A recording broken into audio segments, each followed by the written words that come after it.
Yo, yo, what up?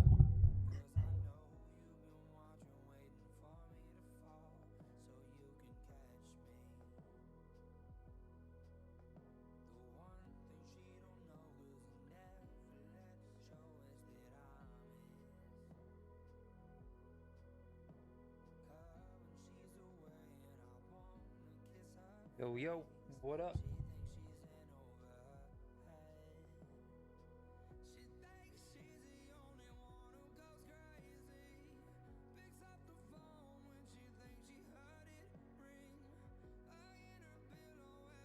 What's up, Mike?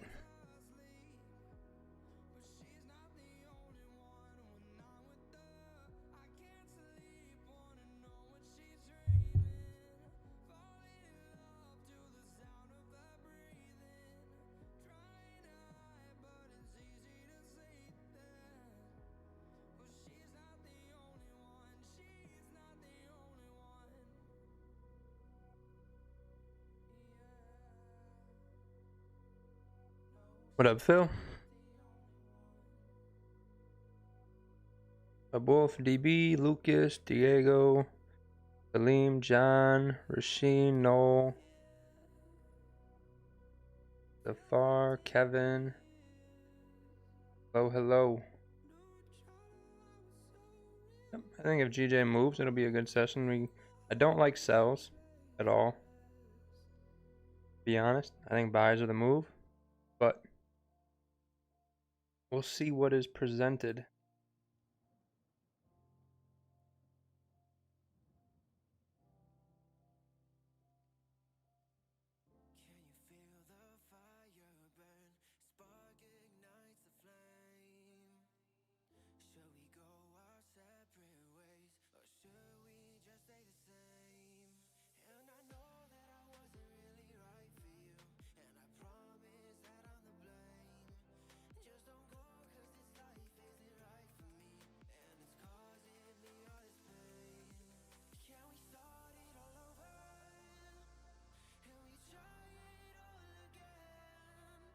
What up, Armin?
That's awesome, JK. Nice job. The second part's even easier, so don't change anything. You'll pass that real nice. Danny, I don't know, man. I could go put a tank top on right now. Don't speak too soon. Yep, yeah, my spread is right now. Moses, Tiff, Armin. Pull up this chart real quick. If this one even works.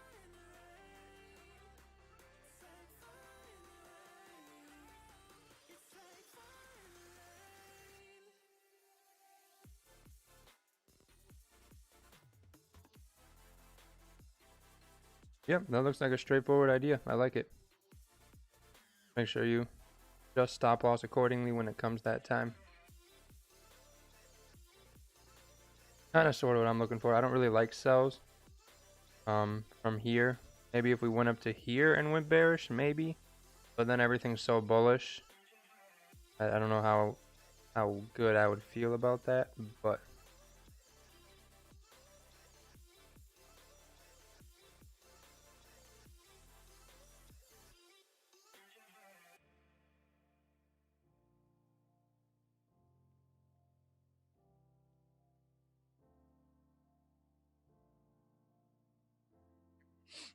Yo, yo, how you doing? good. How are you? Yeah, not too bad, mate. Not too bad. Feeling refreshed, Lovely. much more refreshed. You home now?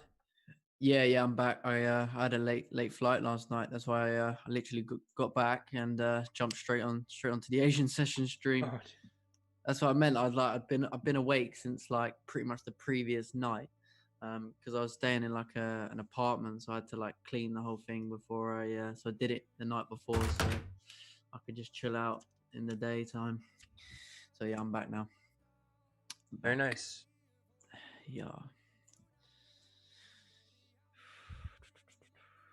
Did you Right. take a trade in the New York session? No, I did not like anything. Yeah, I actually had a buy, but it didn't work out. But I managed the trade, so pretty good. But yeah, bit of a weird session today, I think. Yeah, it was real. I think that drop, that push down we made, I think we're gonna correct that and go back up to 135. Yeah, definitely. Especially the way we dropped, broke out, and then literally reversed straight back in. So, I mean, it looks like this support should hold based off of that. So I think the buys maybe it'll be looking better. Yep. Especially the way I was talking about literally a few minutes ago about the daily. It looks like we're sort of rejecting from the bottom side and from the top, but I think that based on it looks like we're sort of running out of that bearish steam to the downside. So maybe that we're going to see some form of continuation up. Yep, I think so. Come and retest that resistance maybe.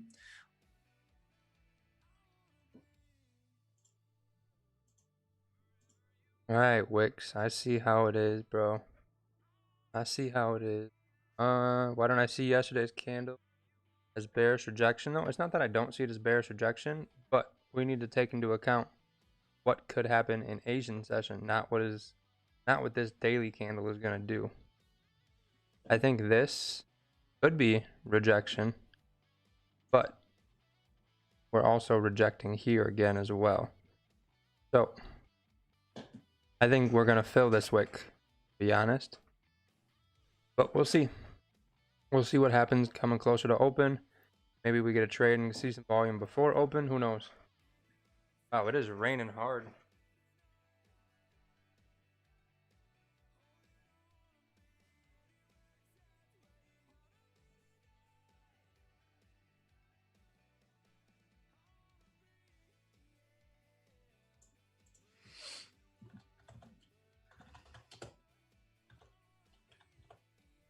There's literally an inch of water on the ground and it's been raining for like 2 minutes. So hopefully power doesn't go out, internet doesn't go out.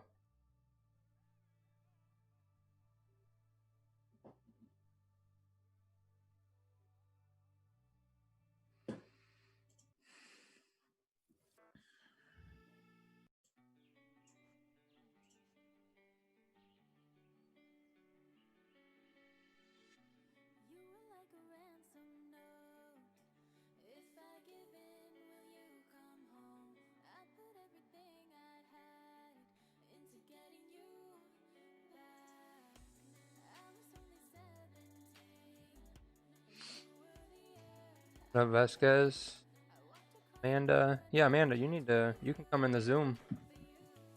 You're in the group, you can be in the Zoom call. But I do think bullish is where we could go. I am so glad my car's in the garage.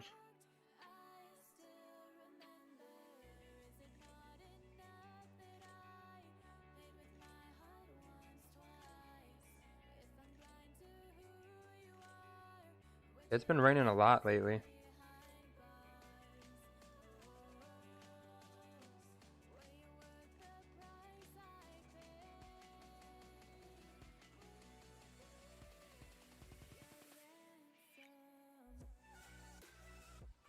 Will.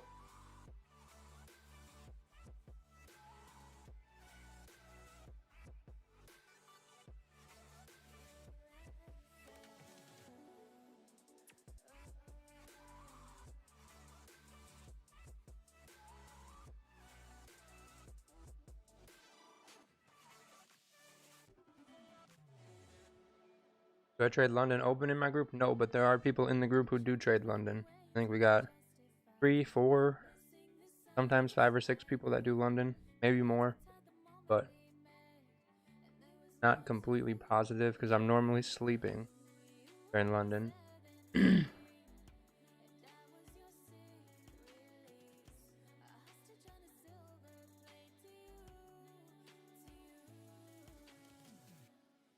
Okay, John, gotcha.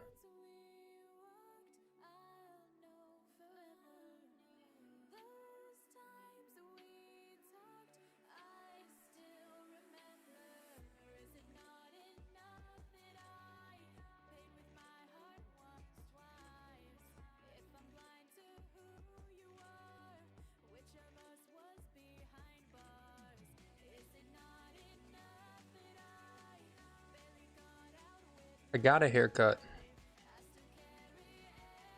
Got a haircut last night.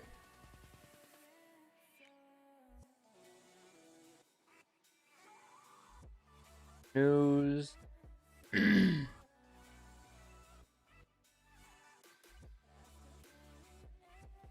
Be a good night tonight.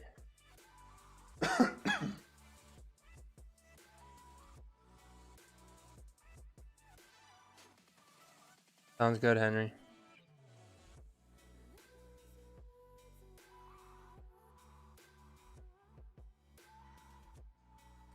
Yep. Yeah, I like that too, Amanda. I think bullish is good, but we'll see.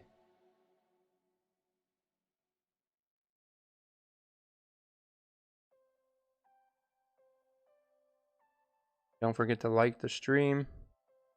Fill the giveaway as usual.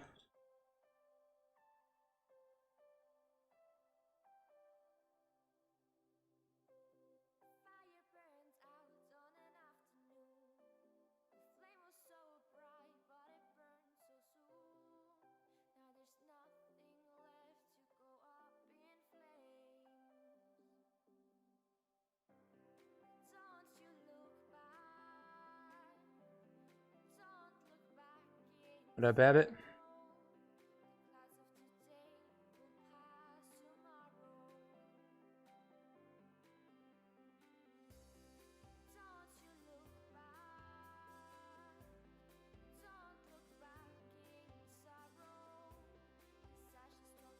Mm-hmm.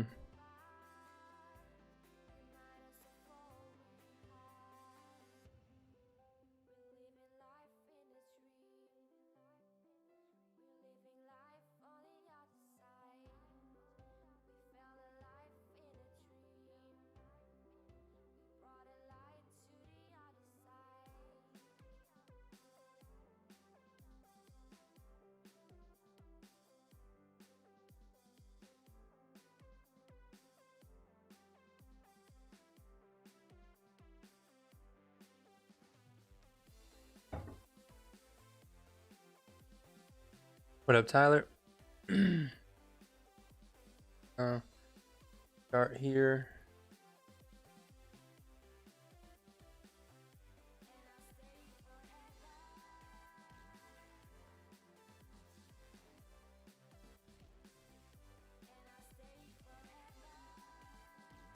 Yep, looks good, Keish. Kind of what I'm looking for.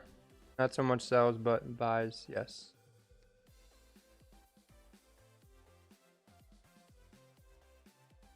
Yeah, that could be Zafar. You never know. But if support's going to hold, I don't think we're going to see too big of a push down unless it does some sort of fake out. But support should hold if we're going to push up.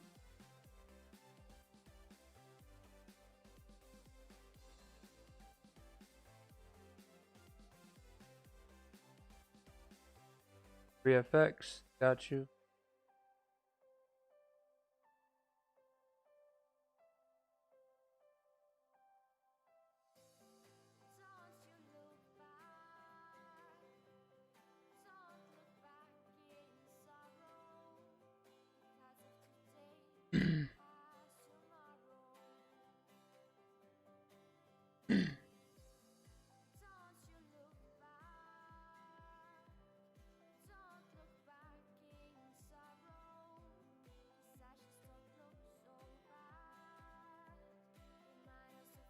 Yeah, looks good. What's up, Gersh?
What up, Tides?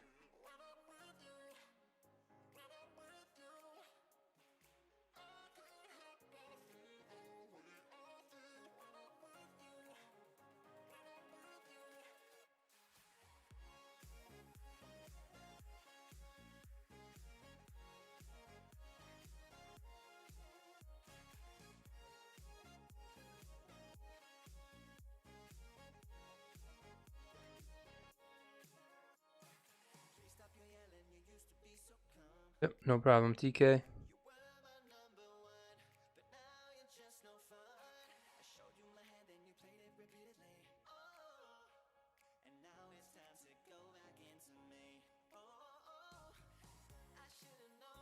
Now this hourly closes.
Yep, last night was long.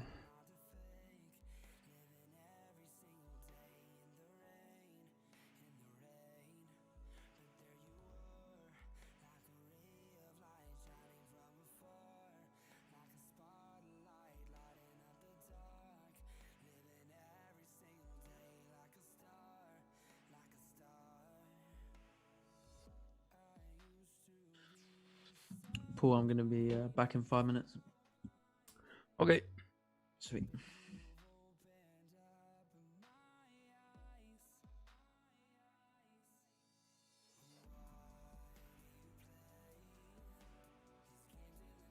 Everyone else looking at GJ, UJ.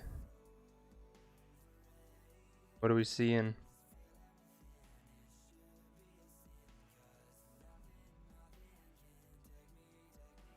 Jay.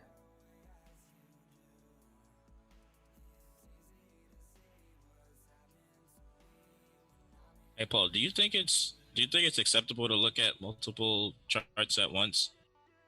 If you want, if you're able to, I think you can. You're probably better off looking at one if you're newer. But I think if you can manage it and stick to quality setups, I think that's good. All right, how many are you looking at? Well, I'm not looking at anything different right now, but I was thinking maybe, you know, after a little while of doing this, I would look at another pair, or maybe like a pair that also like works well with like the the um the style that I have, and Gotcha. maybe Yeah, that will you work. could. I would say you could add a pair. Do maybe 2 or 3 once you're ready. If you think you need.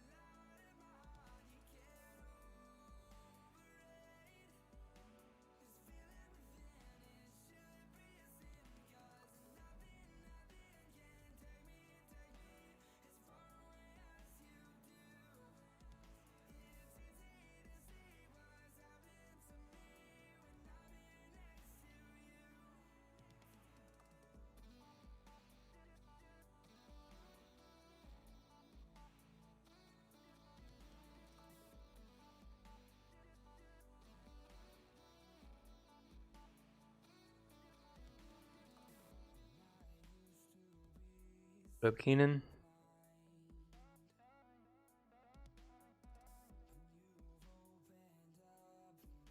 For this one, Tinder Pal, I um, think I'm gonna wait for it to close above, depending on how the candles set up.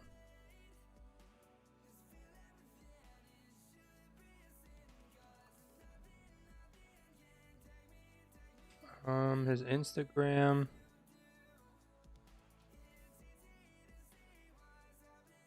I'm not sure. I'll find that out when he comes back. I think it's underscore H underscore FX underscore underscore maybe? Something like that.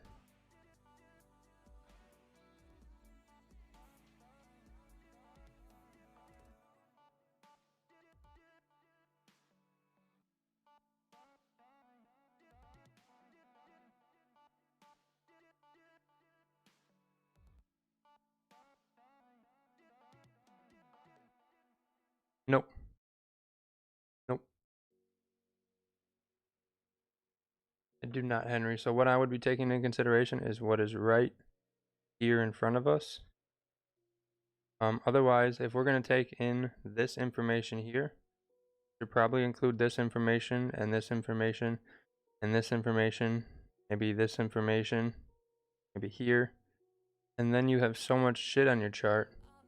Where are you going to feel confident to execute? So I think it's just easier to keep a simple look at what's happening right now. Most of the time it does work out. Sometimes those older zones, it looks like it bounces off of it. Maybe it did, but more times than not, your most recent ones are going to be respected more than those older zones.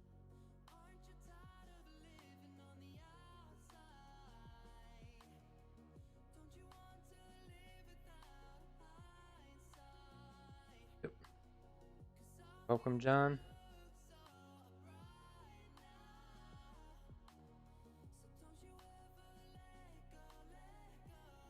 Depends. Depends, Tender Pal. For this one specifically, that's what I would wait for. Again, depends on how the candle's set up. So we'll see. Subtides. Oh, we got some charts. We'll pull those up.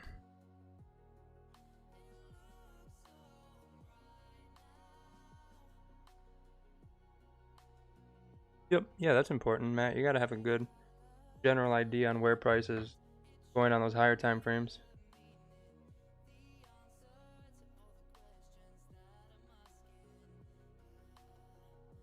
But just because you're not doing it the way I do it or the way Monty or Rakil does it, doesn't mean it's wrong or it doesn't work. Different. So.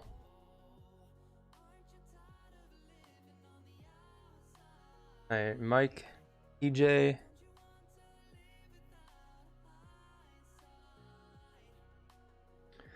I think if that 30-minute closes bearish, you should enter at the break of the bearish. But you are coming into this zone up here. So just be aware of that. Coming into this here. So just be careful if you're going to get in at the above here.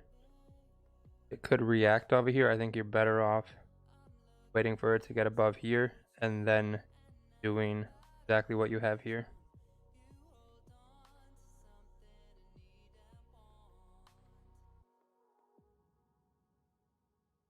Tony, your chart.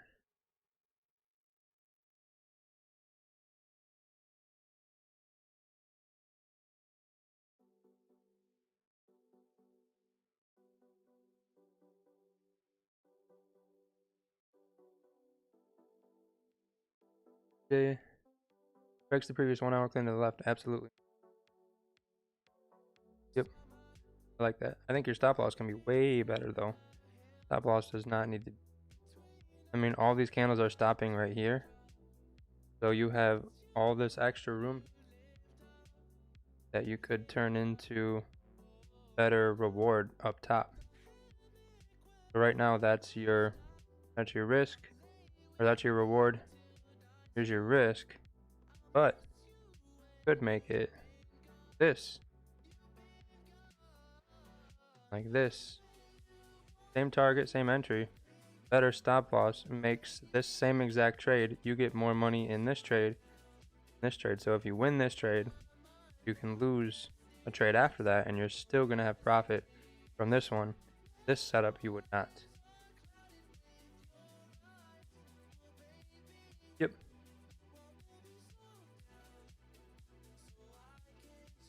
Because the idea would be if price gets under this area here, it's going to keep going down to here. So you just have this extra bit of risk when you should be exiting the trade when it breaks those lows. Worst case scenario, if that's where you're going to put it, and then let whatever happens down here just do its thing. You don't want to be a part of it. Because for it to come down and break everything and then continue up, it's going to be much less likely than it to just respect this area in general.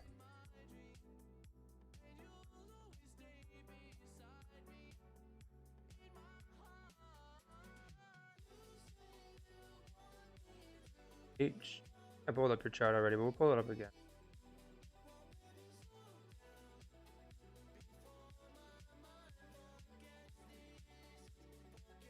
Yep. Same idea.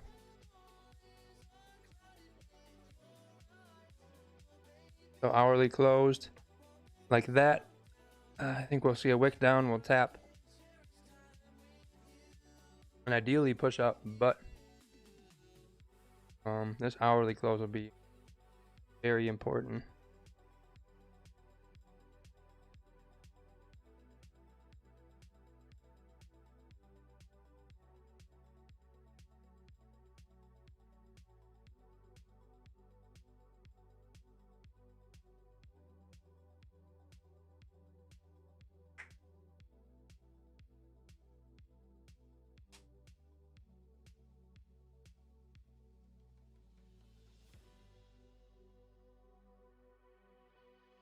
Quiet in here today.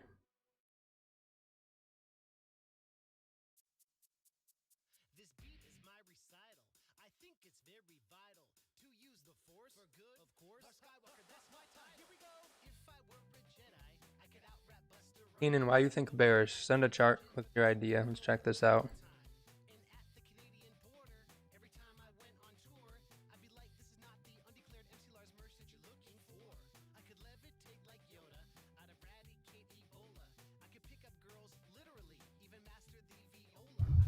What up, Yvonne?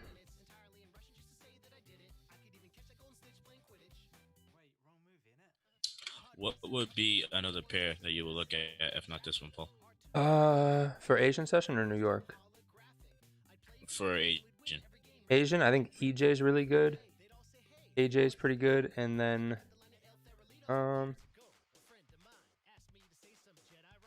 maybe GA, but sometimes when it moves messy, you just wanna leave it alone. I think EJs are really good. Secondary for sure.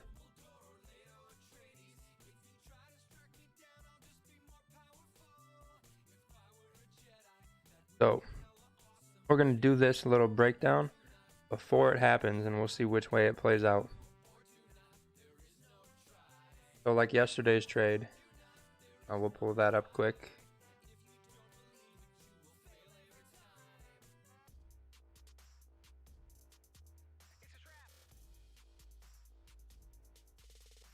So yesterday's trade,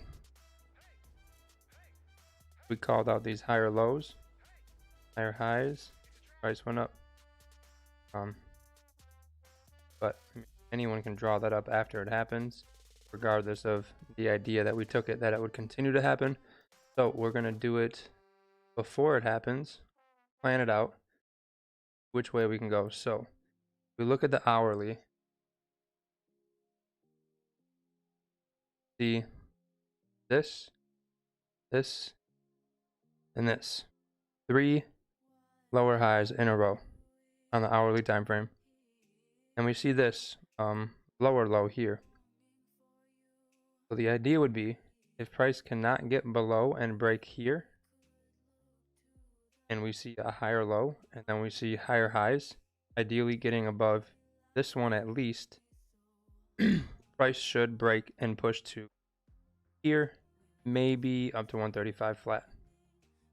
But if we see these 3 up here being respected and it continuing to make lower highs and then lower lows before this break, if we continue to see that, we will see this wick be broken and price fall to the downside.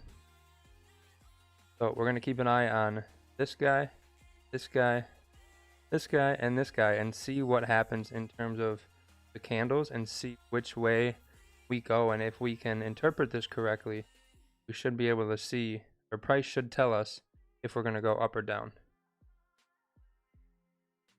A lane, yes, that is technically correct, but that's only if there's enough volume to break it out completely. Asian session, sometimes it won't have the volume, and it'll just kind of like, it'll push up, and then most people are like, oh, we're breaking, we're going to see a nasty move, and then Asian volume's like, I don't like it, and we come right back. So for the most part, if there's volume for Asian, yes, 100% correct, we will go one way or the other. If there's no volume, we could see a little fake out, but again, we shouldn't be getting past those wicks by a lot. Maybe we just inch up to it, or we just barely wick above. Like if we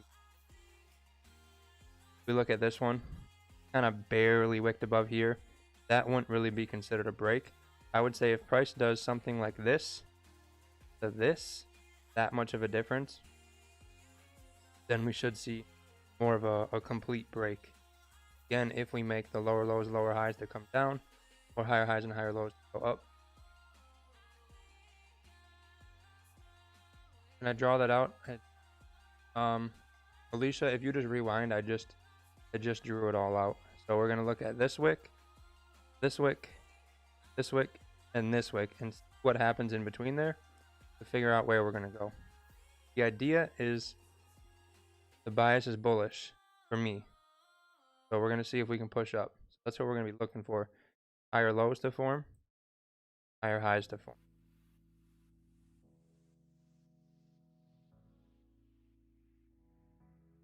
But did anyone yesterday watch video here?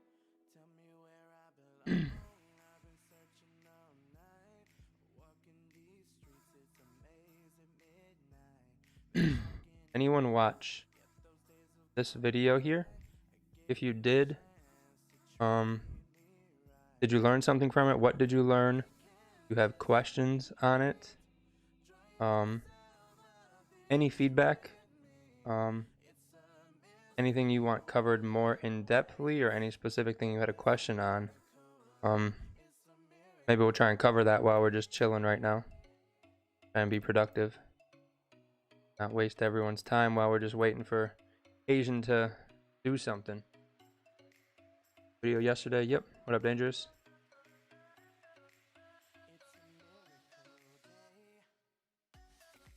Okay, I got you, Alicia. If you didn't understand it, then that video here, you need to go watch this, and you'll be able to understand everything that we just covered in terms of how to interpret or understand what price is telling us. Would love to do more. Okay, yep. There will be, I'm planning on doing 2 videos a week.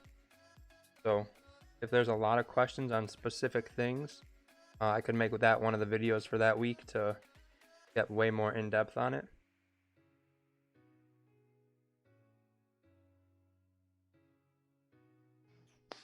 Hi, Paul. What's up, babe? Good. Okay, actually, today I joined you through my cell phone. Actually, I'm not at home, not using the computer. So I just want your suggestion. Like, I haven't used, I have installed MT5 at my cell phone. Do you think we can do fast trade like on the cell phone, or it's not recommended? I used to trade on my phone, so you can do it, yes. Okay. But do you have the magic keys? Not right now. I do have magic keys at home, but At home, yep. not with the mobile cell phone. Gotcha. Okay. Maybe just do less risk if you're gonna do it, because you won't be able to get break even quick. Your entry might not be as quick. Stop loss might not be perfect. Like, just everything magic keys does for you, it's not gonna be as quick. Okay. So I would say maybe just use less risk. And Okay. since you're not home, but are you gonna be looking at your phone the whole time, or are you gonna be taking it and then stepping away? No, the phone would be with me, and I'll be looking at it. Okay, yeah, I'd say as long as you're not taking it and then not looking at it, I think you'll be good. Just take it and then watch it like you normally would. I think you'll be fine. Just maybe less risk, but that's, if you think you can execute quick enough, then do it. You'll be all good. One more question. Can we use the magic key with the cell phone as well? I don't think so. Okay. But you should ask Rakeel, and then maybe he'll be super innovative and figure out a way to make it happen. That would be sick. Okay, I'll check. Thank you very much. Yep. But we'll kind of push Rakeel into the future and see if he can get magic keys on the phone to work. I don't know how. I mean, if they made an app where you could and kind of connect the magic keys with your phone, that would be oof. That would change the game even more than the magic keys have themselves already. Yeah, I agree. Miracle, just like what you taught recently, it's happening now. Yep, yeah, we'll see. So like I said, we're going to pay attention to wick 1, 2, 3, and 4. And that should tell us where price is going to go. But we have to remember, the first 15 minutes of Asian Open brings volume that these candles have not seen. Because it wasn't here yet. So once that volume comes, if we do see a wick above here, but still respect these two, I would still say we're good for lower highs, because this candle had no volume. An hourly candle moved 5 pips. So that we can kind of void that one out. These ones were midday, so they had maybe a little bit of volume, but if we look from the candles, massive, massive, massive, not so big, not so big, not so big, smaller, smaller, smaller, smaller. So there's just no volume. So that first 15 minutes, we could see a breakup, but still ideally respecting one of these wicks would be definitely what we want to see. I think if we break above all three, we should up. But those first 15 minutes, we kind of got to just wait, and then that should set up the highs and the lows of the where we're going to go for the rest of the hour. Yeah, I'm back. Yep, yeah, connect. That would be, it might be because wireless, obviously. So, yeah, we'll see. Jay, yeah, there's no wire. Like, this is it right here. No wire whatsoever. So it's obviously Bluetooth somehow. All right, we'll pull up these charts real quick. Got Jody's chart.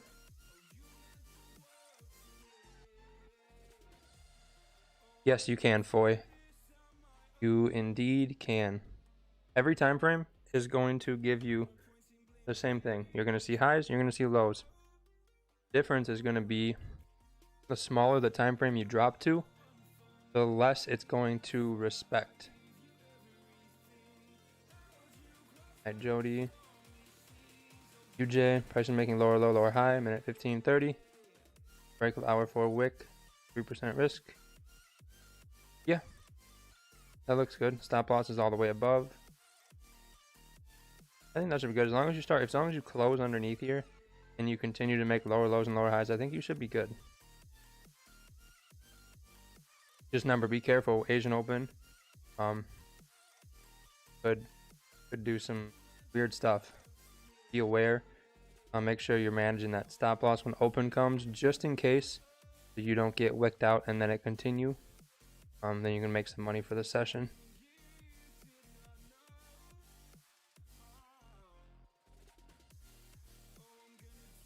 What up, Chuck?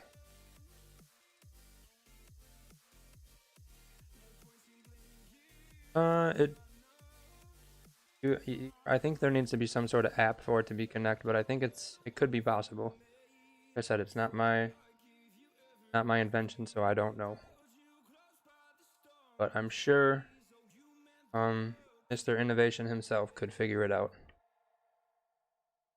Jimmy, we'll pull this up.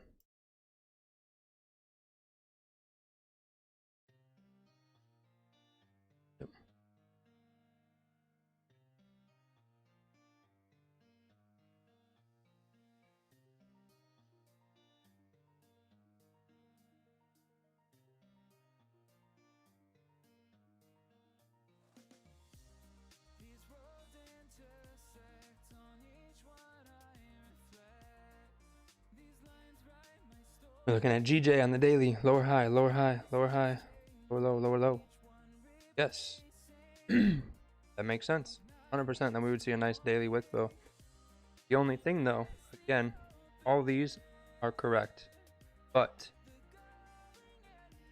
stuff you have marked is a little older. Lower, higher low. Higher low.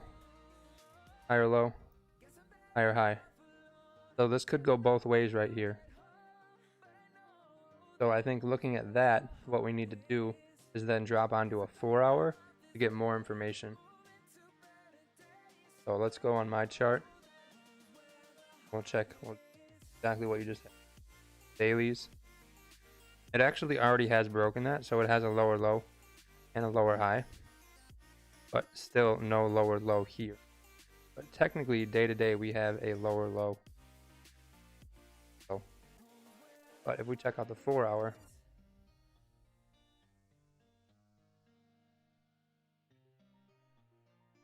lower low, lower high, lower low, lower low, lower high, nothing. This would be a higher low. Then we see this kind of stop at the same area here. I think it needs another push down to really give it a lower low. And then we do still have another lower high. So as long as we don't get above here, that might make sense. But 2 hour price really hasn't gone anywhere. So I think if we get above here, We're going to see price push up a little bit. Maybe come back down. If we get below here, we should see price fall down. Maybe push for a wick fill. Who knows?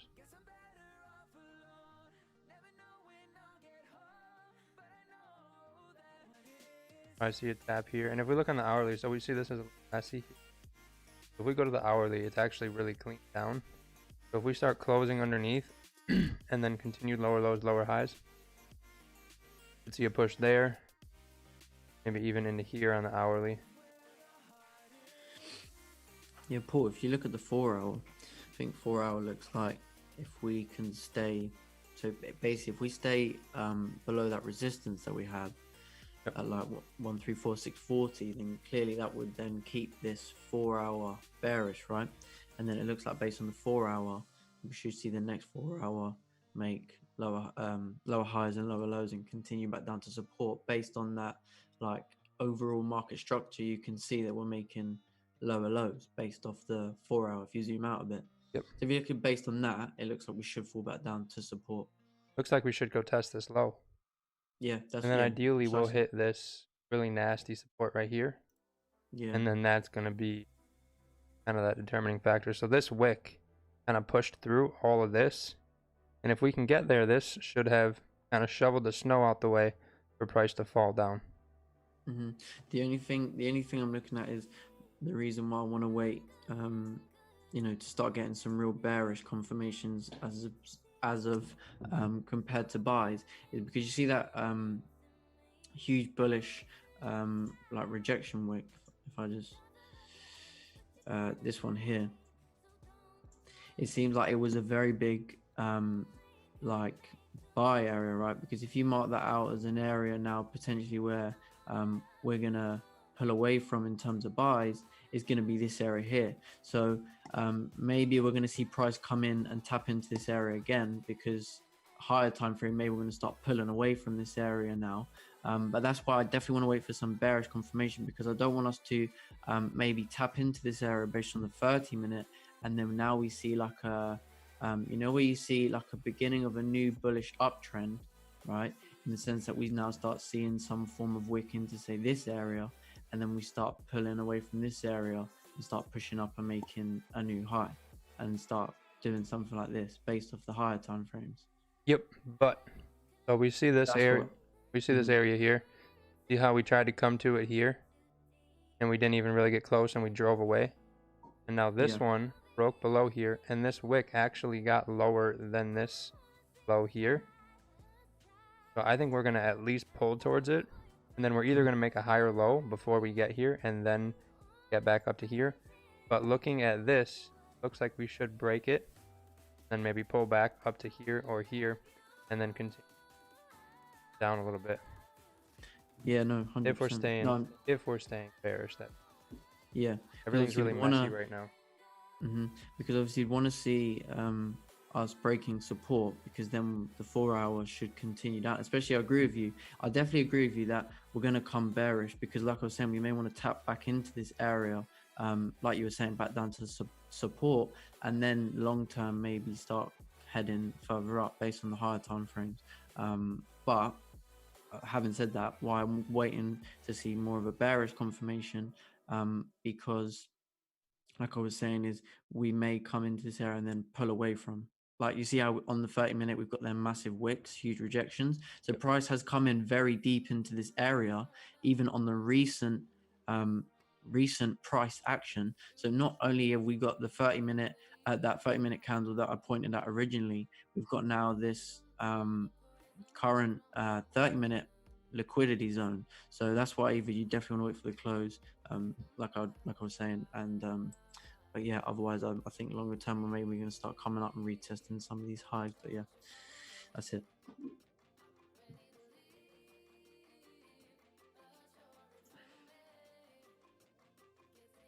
I actually posted my pre-Asian session analysis for everyone to see on my Instagram. I was just talking about daily. It looks like we really tapped into that buy zone, and we're sort of having the rejections from the upside. So I definitely want to see which way we're going to go, because I think which way we're going to go has to be fairly heavy, because if we're coming up, we'll do the daily wick fill, and if we're coming up, we're going to do a wick fill. So it's a grab either way. So I think price is either going to stay in this daily range for the rest of the week, or definitely is going to either head back down to support or come up and retest that resistance. But I'm not sure if we're going to break out of this range for the week yet.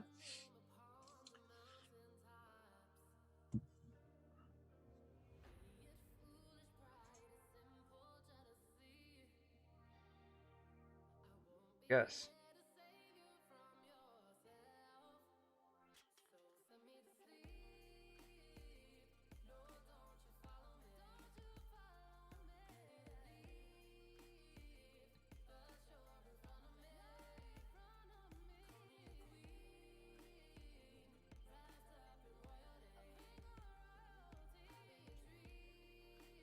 You want to do gold or 30 for a second, Paul, while you wait?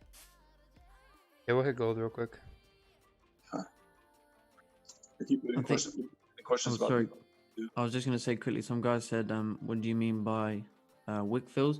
I'm just saying, because if you look at the daily, we've got a really long tail of a bearish wick to the upside, and then the previous daily to that, we came all the way back down and tapped into that support. So what I'm saying is, based on that, we've got two areas where price reached, and we're closing back in the middle. So what I'm saying is that obviously price can only go up or down. So I think at this point it's going to be more evident if we're going to fall back down to support, or if we're going to start coming up and doing the wick fill to the upside and coming up and retest some resistance. But sorry, yeah, carry on, Iron Man. I got to set it up real quick. Give me like a minute. I forgot I needed to do something real quick.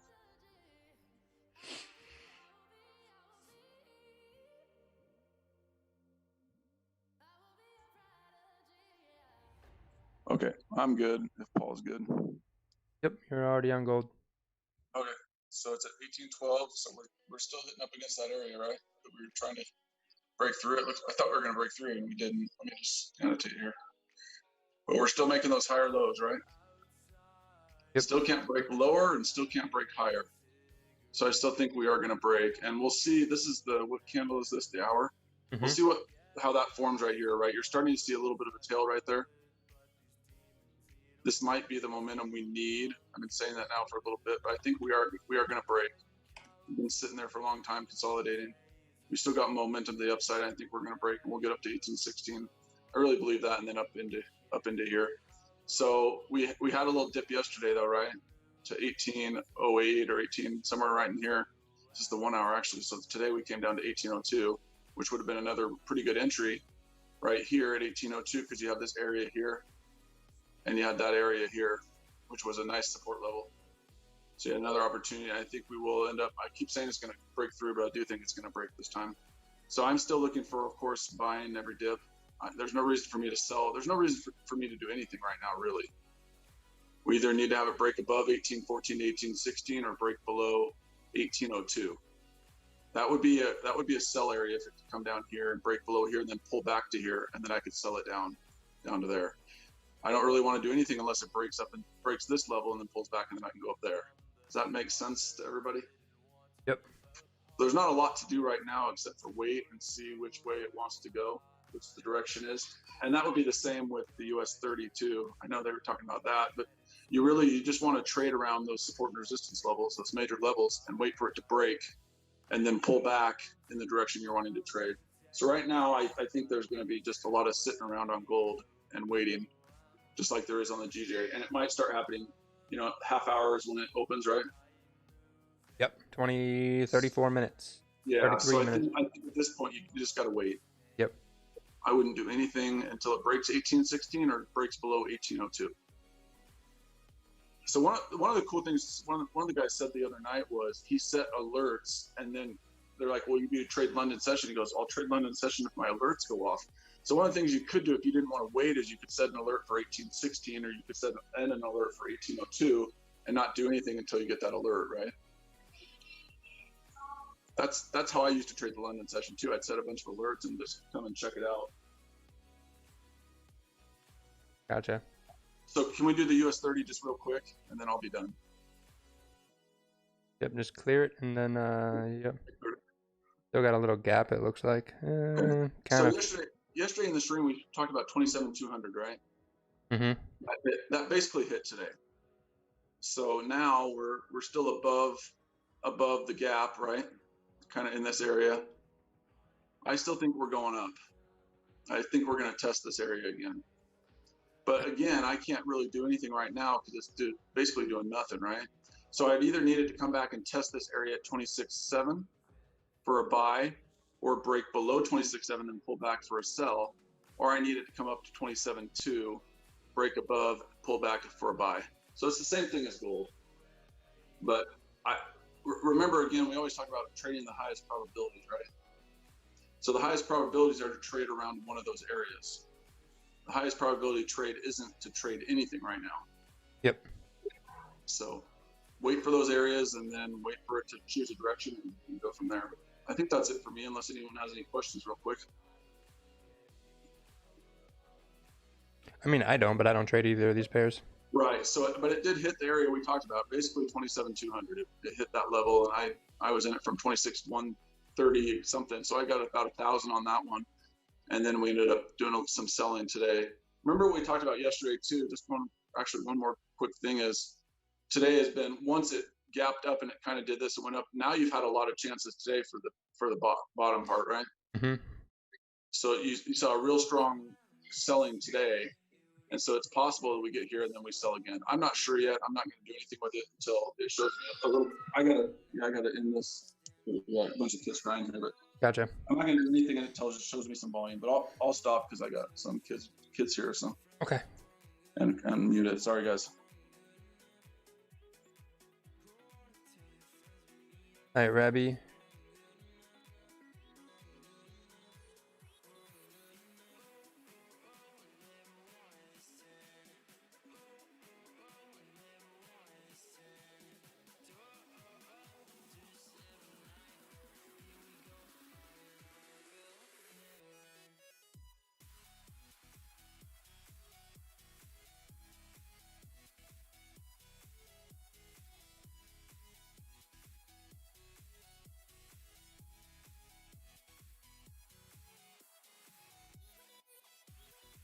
Yep, I think that looks good.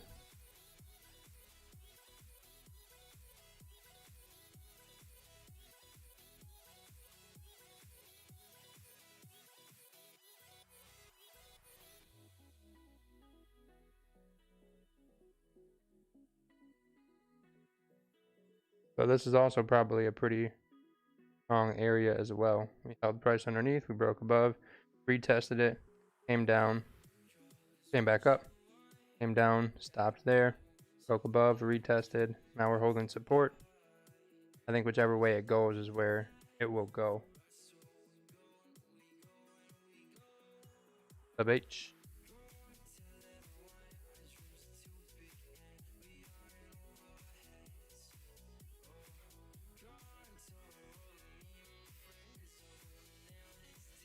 Okay, it looks like it's possibly rejecting that support.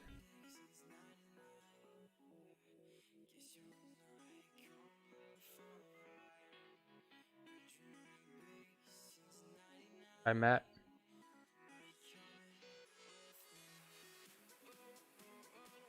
That up for you.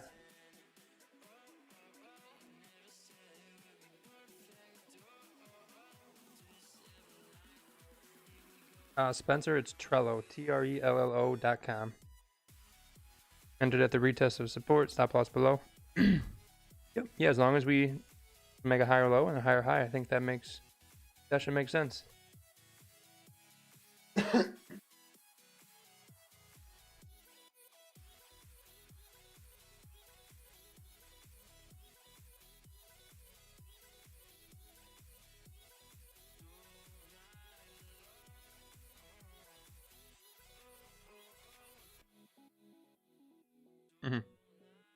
I think you are right, Andre. It's either going to go up or down or other, for sure.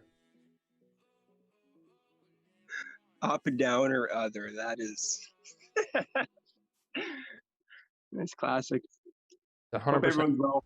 It's 100% accurate. Yeah, it is. Yeah. What chart are you guys looking at? We got GJ. GJ. Yeah. Oh yeah, I think it's gonna go up. Yeah. And then again, it looks like a bear flag without the wicks. Gotcha. Yeah, I think bullish is where we're going, but Asian Open always does its own. We'll see what happens in 20 minutes or so. Is that when Asia opens? 27 minutes, that would be Tokyo Open, which is the volume for Asian, if we get any. Fudge. Okay, that makes a lot of sense because like 5 o'clock is normally like the UTC daily close, right? Yep, yeah, 4 Central. Yeah.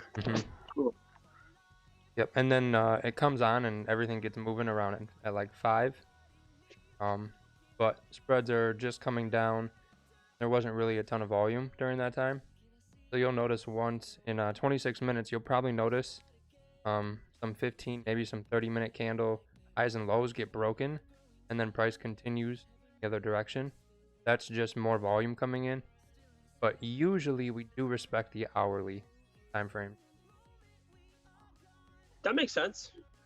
Yeah, that makes a lot of sense. I just started putting the sessions on my trading view chart just to see whatever, and I don't know, it was weird because I was trying to find my time to get it all match up, and it just, I don't know, it didn't make sense with what I was finding online. But it makes total sense that it starts at 5 because I have always noticed a surge of volume, even in cryptocurrency.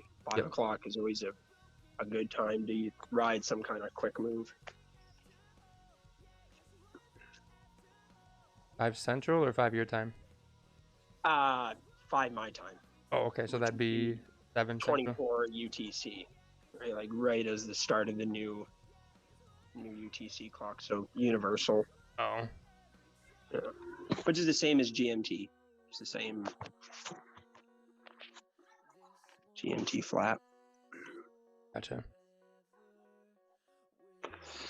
Yeah, because it says, yeah, this is the same time zone I'm looking at right now. On the chart, this is my time zone. Like, I'm pretty sure takeaway 12. Or no, that's 6, and it's 4:30 my time. So.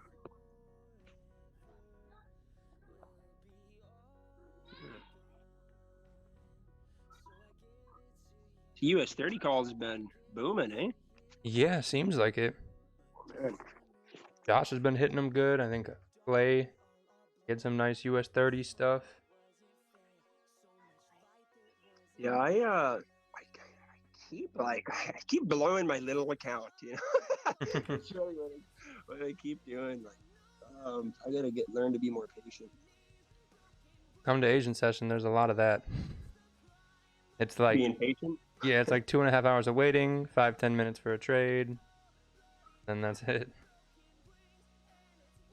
Yeah, I was eyeing up silver about 2 weeks ago. I had a nice entry, closed it early, fucking things up like $2.50 from where I bought it. Lot. Had a quarter lot, man. I would have been almost $2,000 trade off of. I think I was spending. What was it? $19 for every 0.1, I think, something like that. So it was like 50 into $2,000. It would have been crazy, man. That'd have been nice. Yeah. Yeah, and I stopped myself out, and then I kept chasing it. Lose 50, lose 50, lose 50, and I was like, oh, okay. Maybe I'll try US 30. Boom, done. Oh yeah, I gotta be careful with that one. That thing's a whole different animal. Yeah, you really got to have like $1,000, $2,000 in your account to really actually be able to handle drawdown. Yeah. And if you're on the right side, it'll run real nice, but might have to deal with some drawdown first, depending on it. Yep, totally. So are you guys into the cryptocurrency market as well? You guys watch it at all? No? Some people might be. I'm not. I just mostly GJ. That's fair. So you're a single pair kind of guy. Yeah. Well, and Like GJ for the most part. Sir. Check out gold real quick. See if we can find any opportunity. It's looking good, man. Holy. Looks pretty ugly. You think it looks ugly? Gold, yeah. Really? Look at that. Price it hasn't gone anywhere in 16 hours or 20 It's hours. true, but like, couldn't that be interpreted as it just testing the top of the range, like multiple times, weakening that range, filling people's orders, and then Could be. potentially going off? Could be, yeah. But So I looking, know I've mistaken a couple like ascending triangles where I'm looking at them, and you keep seeing the multiple tests on the top, and you're thinking, oh, it's a rejection, and then lo and behold, gaps up over the triangle.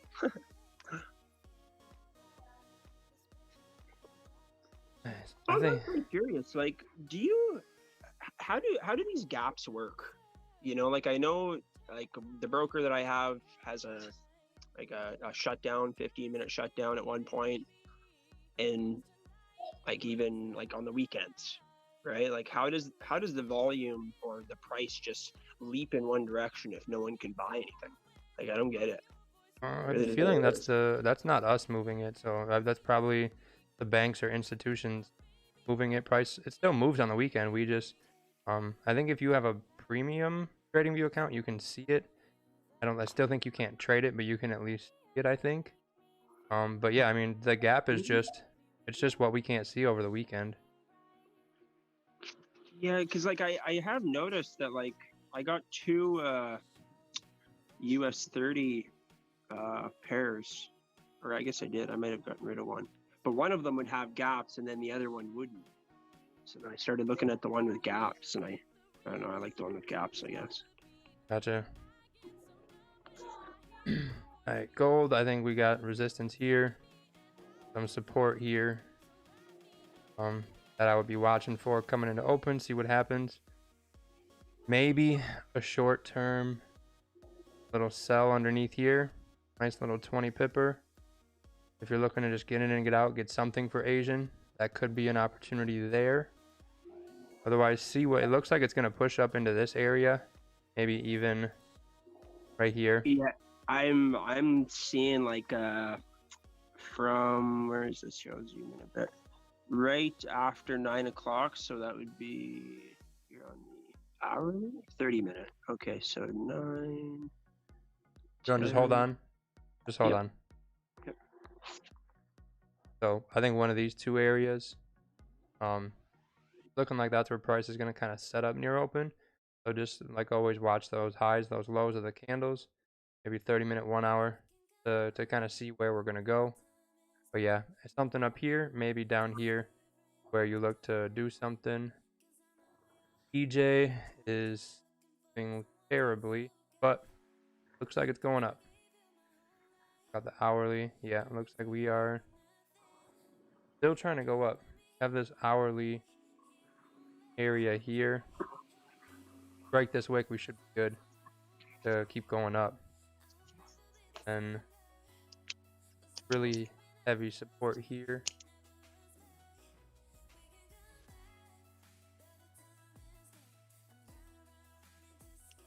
$30-minute.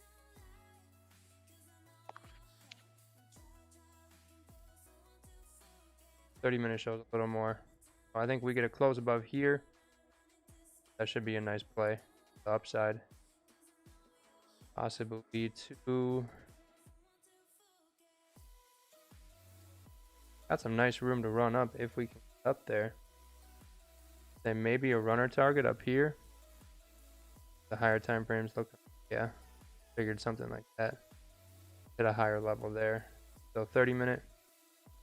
Something in here be a good target. At about 20 pips. That could be a nice one. Sells. I think your sells are going to be under here. If you're going to get them. Because price could fall, make support, and then push back up. But if we get under here, should see a nice drop down into like 121, 550 area. think that'd be a good target if we go down.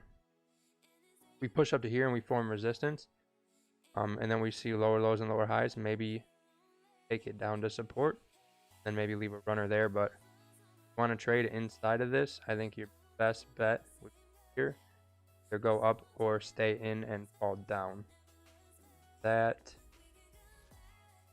J looks like all the APY pairs are doing a lot of ranging right now. Looks like UJ is underneath support, but still kind of stuck with wicks. Hasn't really fully pulling away yet.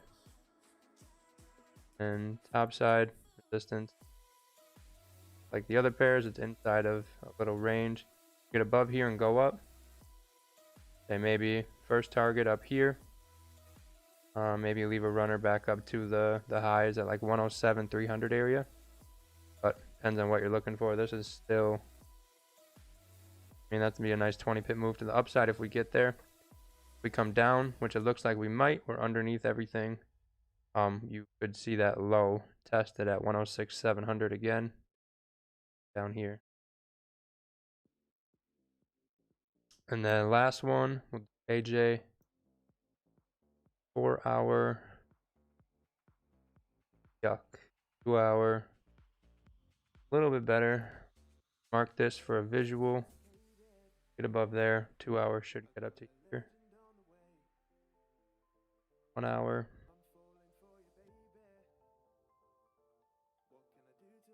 There's our line. 1 hour. Distance there. It's looking like a support. But if we break above here, this is now going to be support and price up to resistance. I don't know how many pips that would be. Almost 10 pips. Here, with sense, kind of tap into this price area. So above here. Oh. So if we do get above, yeah, about 10 pips. Maybe you get up to the highs, 20 pips. But I think your first area of concern would be this 75, 80, 75, 100 area to watch for. But if we stay below here, then this would still be resistance, and then price should fall to support. If you get under here, you could kind of see a little wick fill there, and ideally tap into support again down at like 74, 680, 74, 700 area for AJ.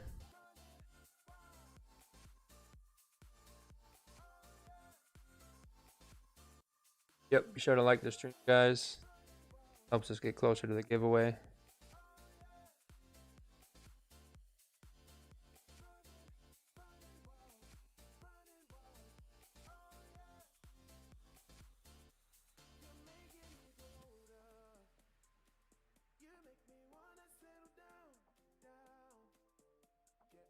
Here's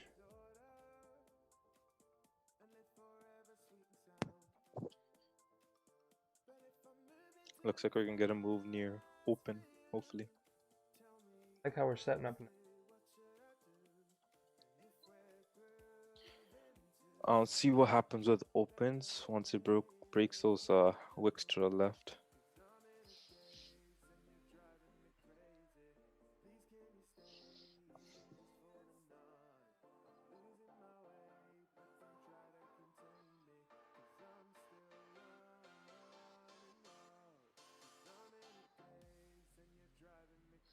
Hourly's looking like a straight barcode.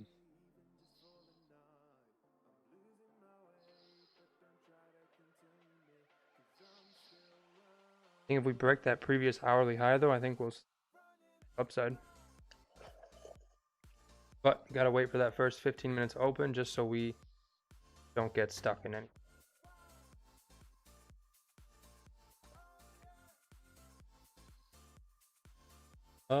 I don't know where Sharma is.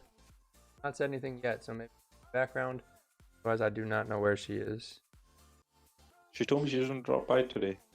She lied. No, I think she's busy. She's like, I'll drop by quickly, then just for a little bit. But I think she's super busy right now. Gotcha. Fair enough. 12 minutes.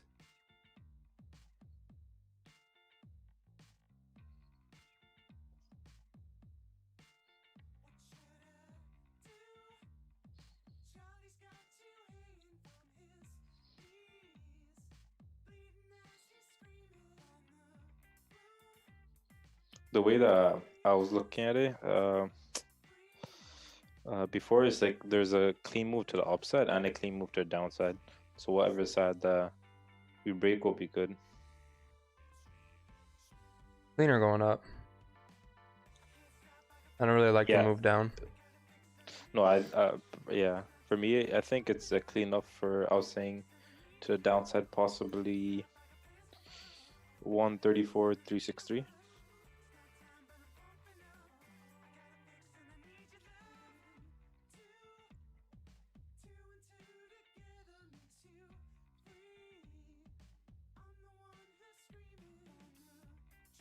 Yeah, so if we break this, then we'll have two 2-hour candles making higher lows and then a higher high, which could give a move and push up, but I think it is going to wait for open. If you want to use buy stops, go ahead. Yep, you can put a buy stop up there. I'm going to wait for open and see what happens just because it's always a safer play. I do really like that buy though, but we notice there's no bottom wick on here. So we could see this push up. We could open, pull back, create that bottom wick, break the low, respect this. This will be key. If we go up, respect this, then we go up. So just like we said at the beginning of the stream, those wicks we're kind of watching for. Now that we're getting closer to open, how are we going to react? So lower high to there.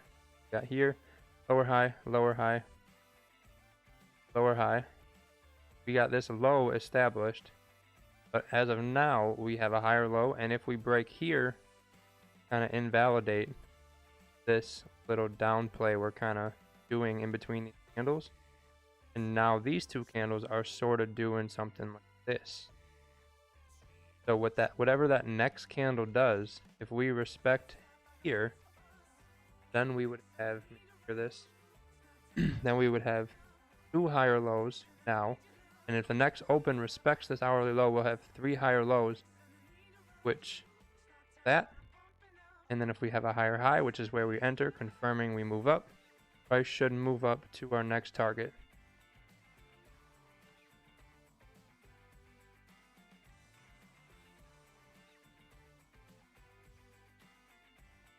So we'll see how we play out with those ones.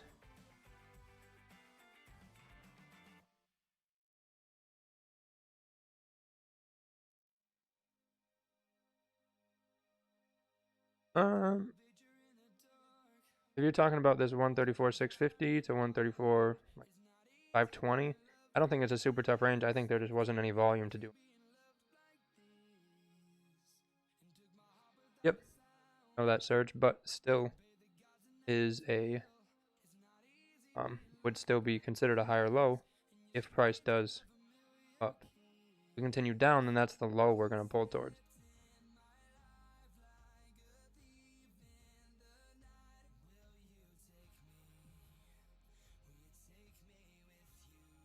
Yavuz, I've been funded for a while already.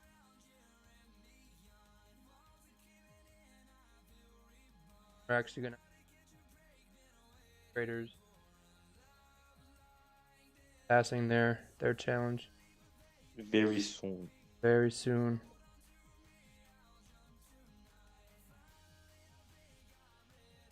That's funny, Jay. What up, Edwin?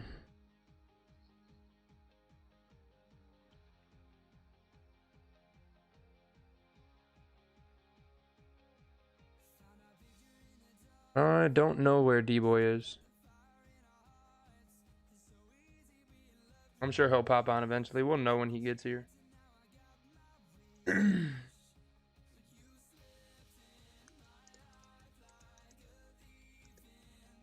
Yep, yeah, we'll tango. Well, we'll see. I think if we have Asian volume, we'll break out.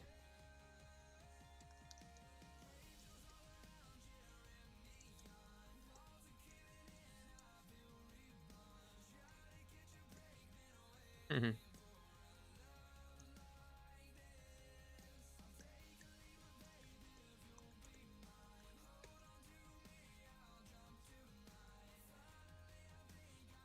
So we got 7 minutes.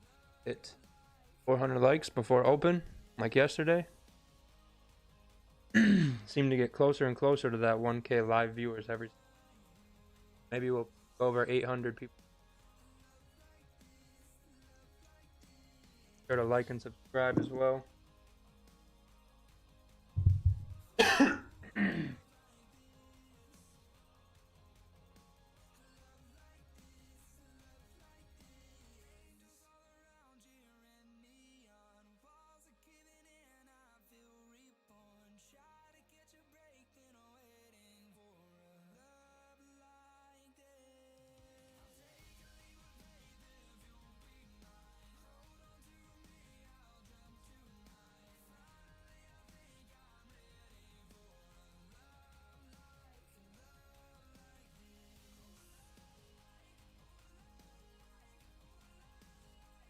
Yep, yeah, you'll be fine, Gerzat.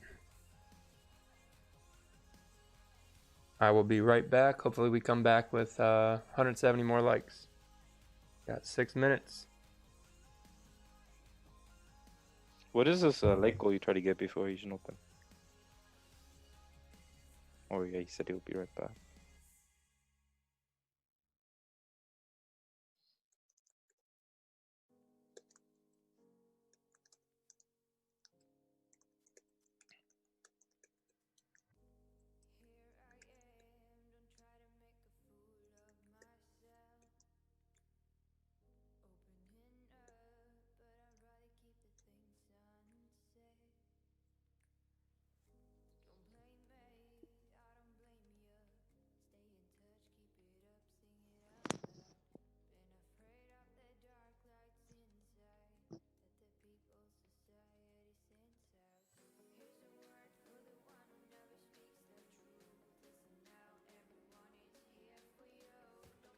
Don't worry, guys. I am doing the homework for that instant account funding right now. Sounds so fun. Wait, what? What happened?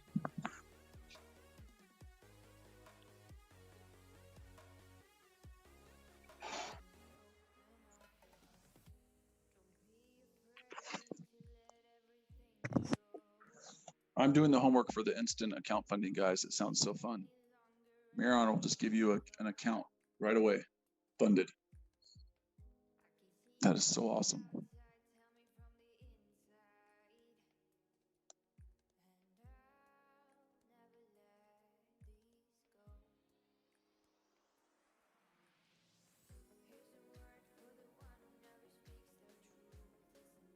I'm on it, man. I'm doing it.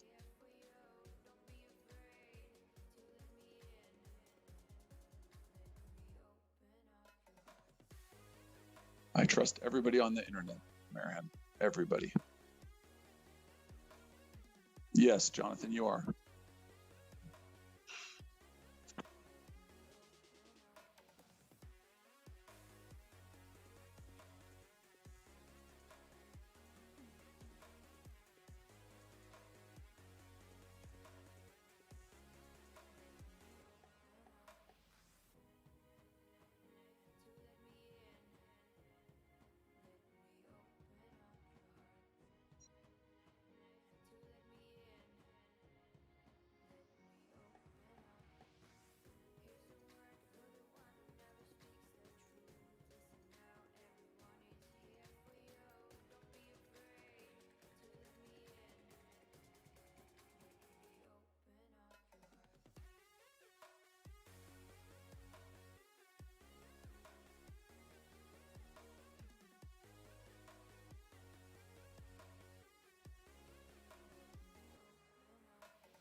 Well, the reaction off the top of the range was interesting.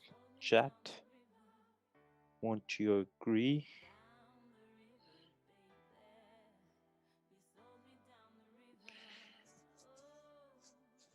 What do you guys think is gonna happen, chat? I want to know your ideas. You got a minute, 30 seconds left until Asian Open. Drop it quick.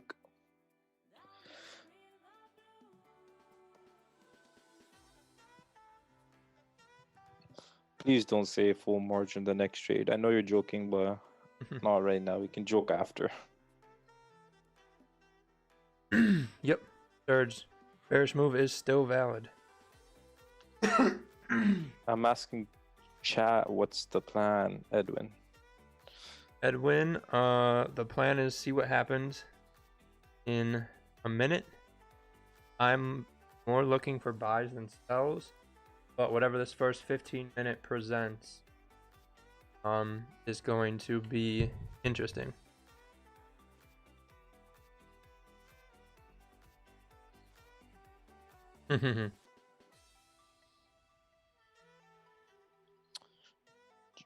Oh, Jimmy said, look at the rejection, liquidity wick to the upside, solid drop, if not Asian, then London. I don't think that was a liquidation wick. This hourly literally told us nothing. Yeah, liquidation wicks are much bigger and harsher. We need volume for a liquidity wick. There's no volume. There's no volume. I mean, look at these hourly candles. Yeah. There's nothing. Price hasn't told us anything yet. All right, let's So- see what happens. Oh, it's already 8. Yep, it is that time, Gurjat.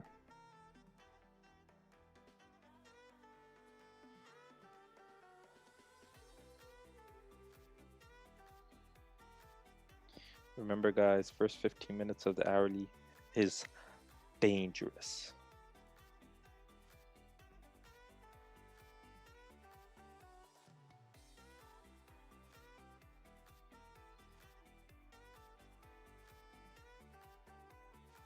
Oh.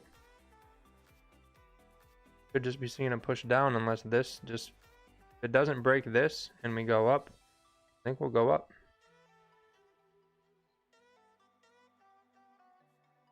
That's why you don't get on those impulse trades right away. Just let's see what happens.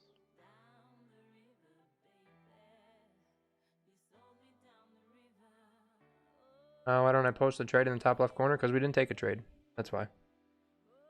And by the time we do take a trade and we're done, typically the stream is over. So, Yeah. like it could be going down. Asian session do be like that. That's okay. Trade near the end of it.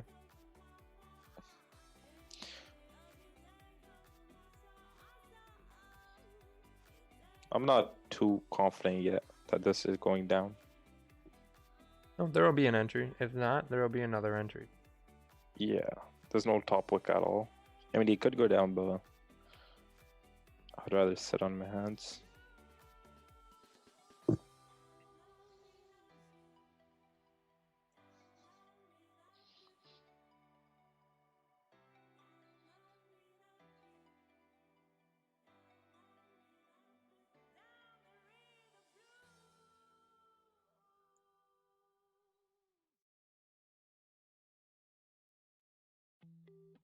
Looks like Asian should push down.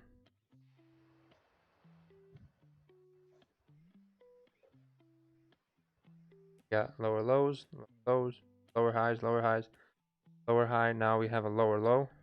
So another lower high and then lower low. If it doesn't just run down.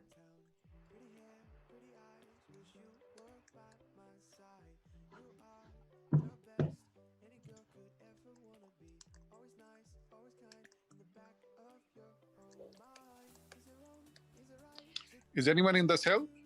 Nope, I'm just waiting.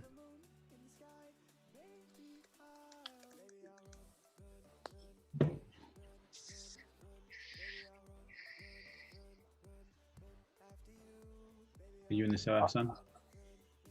Are you waiting for a retest? Who, me? Yeah. I'm just waiting for the first 15 minutes. Okay. Yep.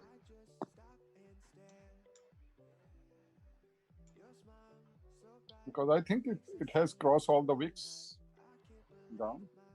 Yeah, it looked good to come down. I mean, I think down makes more sense than going up right now, but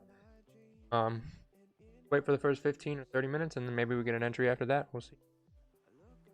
Yep, if you're in sells, nice.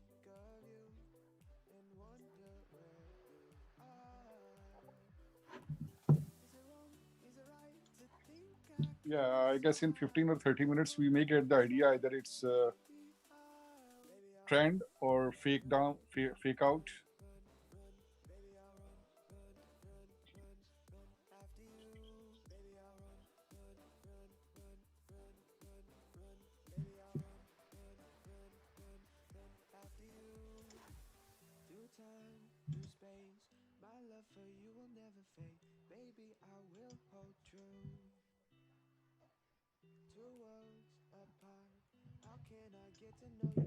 It's been 4 minutes. Price has finally started to move for 4 minutes in 1, 2, 3, 4, 5, 6, 7, 8, 9 hours. Price has just started to move in 4 minutes. If you think 4 minutes was you missing the trade after price not moving for 9 hours, then you're looking at this all wrong. Trading isn't about, okay, you get 10 seconds to enter. You either do it or you don't. No, trading's going to give you plenty of opportunities.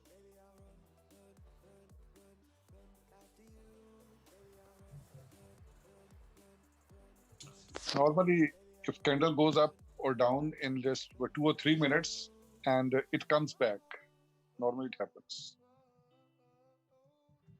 There will be an entry, and we've had an entry all week. I think we've won so far all this week. We had a loss, but that ended up still being a winner.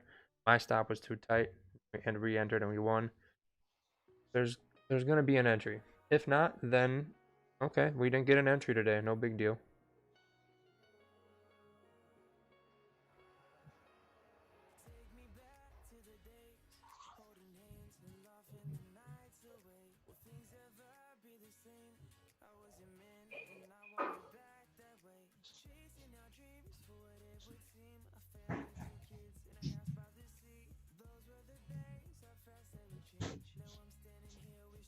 No entry is always a good trade.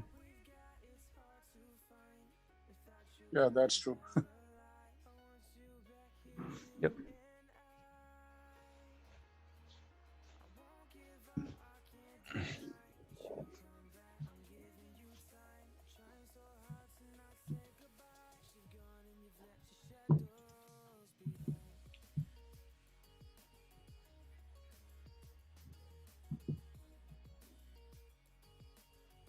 Yep. Yeah, if you see random stuff in the chat, I would avoid those trades. Take even the trades we take. If you don't like it, don't take it. Take trades you're comfortable taking, regardless of what anyone says. Because what happens when the day comes when none of us live streamers are here to help everyone figure this shit out? What are you gonna do then? You can't do it on your own. You need to rely on somebody to do it for you. And then when they're not there, who do you rely on? You gotta rely on yourself. And if you didn't take the time to learn it properly so you could rely on yourself, you're kind of SOL when that day comes. Yep, 0 account Bryant. It is the best one in my opinion.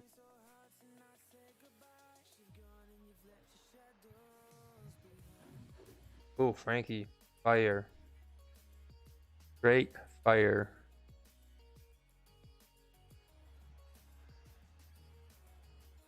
Came real close to that stop loss though, it looks like.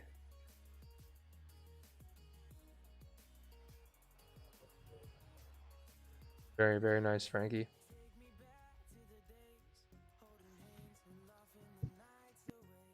Gone fishing. I personally only trade GJ, but if you come earlier, we do go through potential trade ideas on gold, EJ, UJ, and AJ, as well as anyone who sends a chart.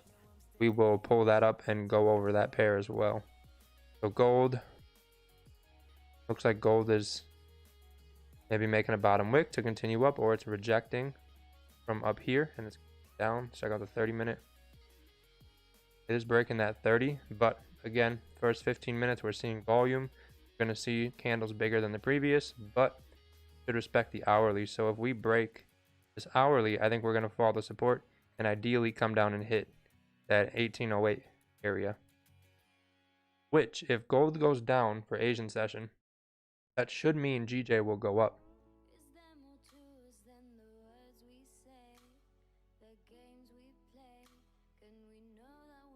So we'll see. EJ, looks like EJ tapped into support. Maybe it's coming down, maybe it's not. But we did tap into the support here. So still in the range, is not really broken out of it to go anywhere yet. I think up is still possible until we're down under here.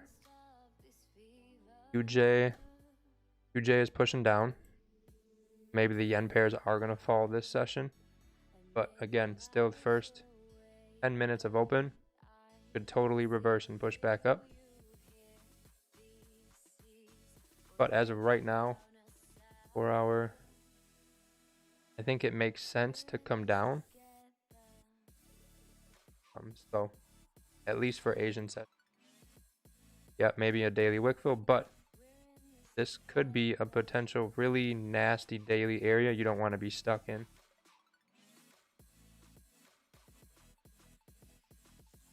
We'll see what happens. We'll mark that real quick and see what it's like on the smaller time frame.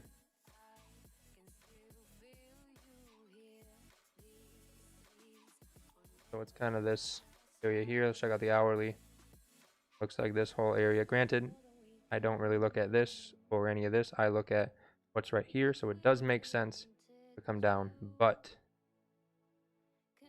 when I see this, that makes me not like it as much. But if we continue to make lower lows and lower highs, then I think we're coming down.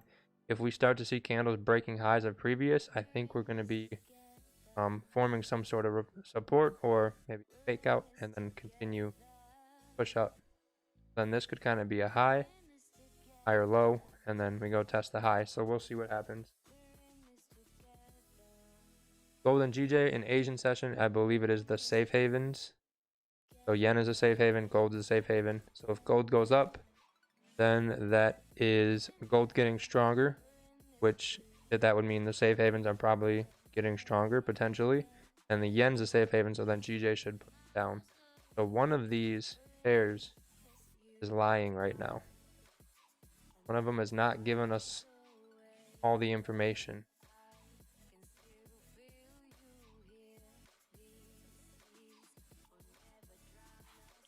Gold looks like it's if it closes like how it is, looks like it's creating a fake out.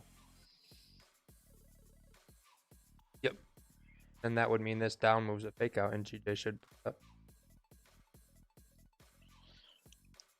I'm just not too confident yet with hourly having no top wick.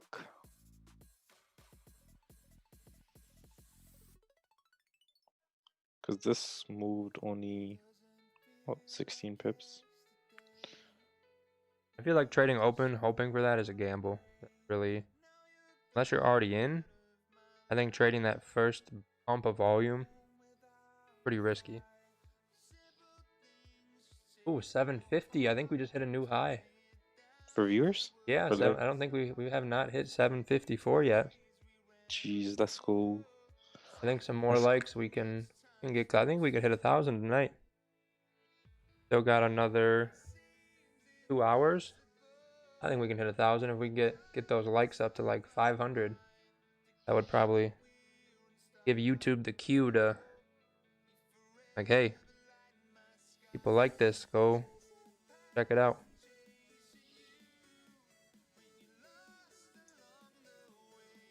$757, someone said. 757. Ooh, 763. All right. But yeah, we're just gonna wait on GJ. Still has not done anything. If you were to enter, let's say someone did enter once it broke at least all these wicks you left. Like it didn't go anywhere. Like you get what I mean? Mm-hmm. So it's like might as well wait for the first 15 minutes. Like there's no rush in entering a trade because clearly it hasn't gone anywhere. Moved down a pip from the target. I mean from the entry. Mm-hmm. So might as well stay patient. Mm-hmm. Yeah, Jay, you could. I don't look at it. I mean, everything I see on the chart makes enough sense to do it well enough. But if you like looking at it just for that extra confidence, I think that makes sense.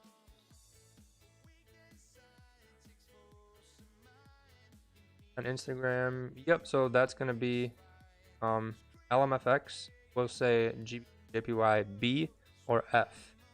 The FTMO account says LMAX, so that's why you see that difference.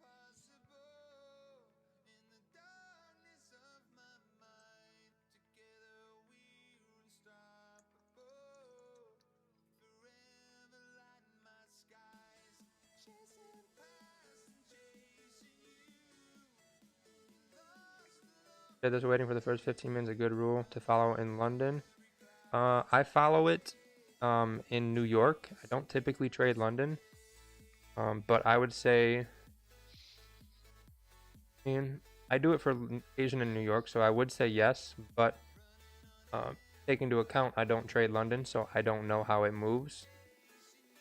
So kind of maybe check it out yourself, see what you like, see if it does make sense. Look at your trades, and if you've entered trades and got wicked out because you're entering before open, you get wicked out and then it continues, maybe that's a rule you want to add. All right, Frankie, don't yell at me. See if I can find it. So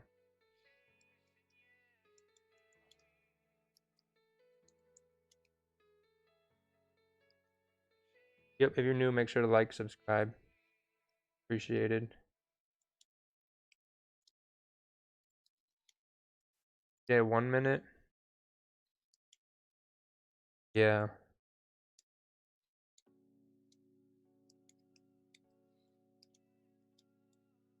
I don't like it. It looks like it could be going down. Looks like it could be trying to make a higher low.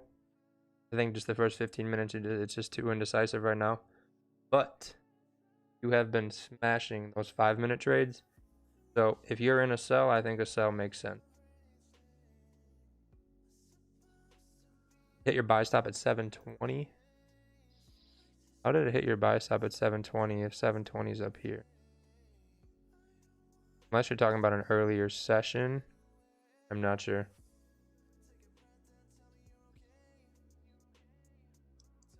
Gesmond, when there's no top wick, it means there's a potential that price will come back and make a top wick. So if we look at hourly candles, top bottom wick, top bottom wick. This has a bottom wick, no top wick. So there's one exception we could say. Top bottom wick, top bottom wick, top bottom wick. All these candles have tops and bottom wicks. We've had one exception so far.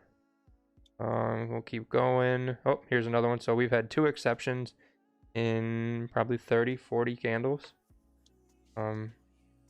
This one does have a top wick. 3 exceptions. So we just did probably 50 candles, and there were 3 candles that didn't have wicks on both sides. So I think there's a really high chance we're going to need to see a top wick.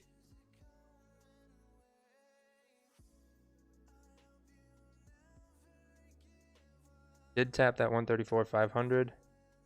So granted, I don't use those levels. I'm using what I see right here. But if we do reject and pull up, and this is a fake out down, you could say that's why. You could say because we couldn't go lower. You could say we have faked out under here. We tapped support somewhere and we pushed up. We could say price just pushed up. But we'll see how this 30-minute closes and see where price goes. It could be a fake out. I just am not super big fan of sells, so I'd rather wait and not trade and watch it play out than take a trade I don't like.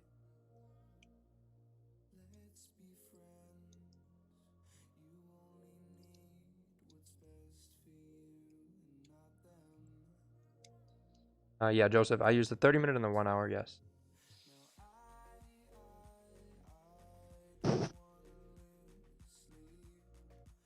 We're still pushing down.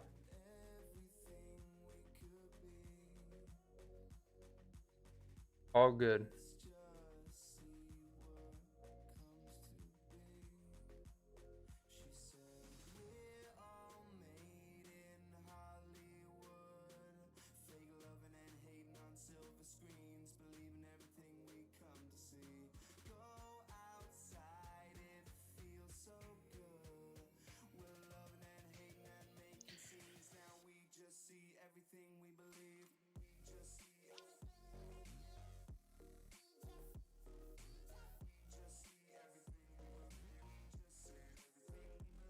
What's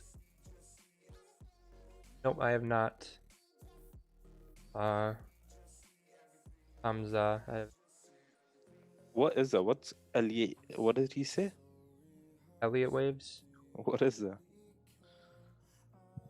And it's some sort of trading style or indicator, I would assume.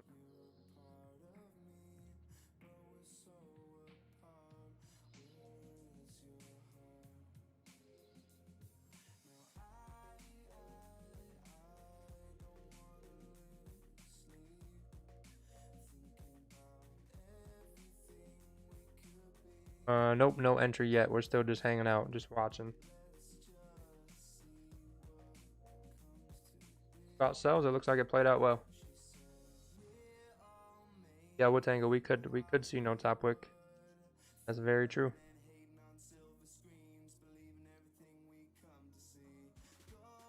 The trade that I want to see, the market has to give me, because the market's going to listen to me, is a fake out, bullish 30-minute fake out back into this and a break above that.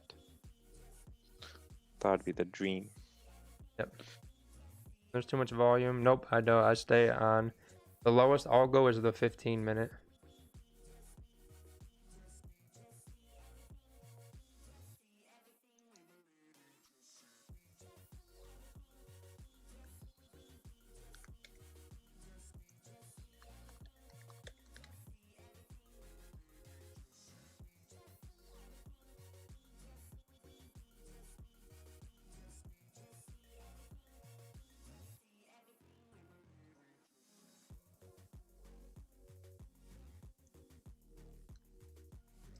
With the bar chart.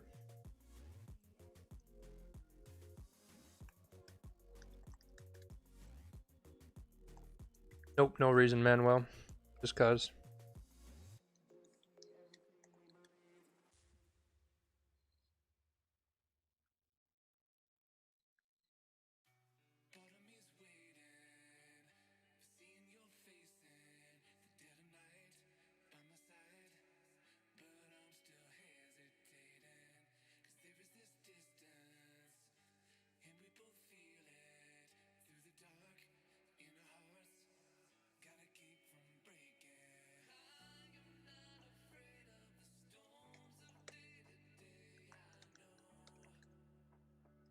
The gold is still also coming down.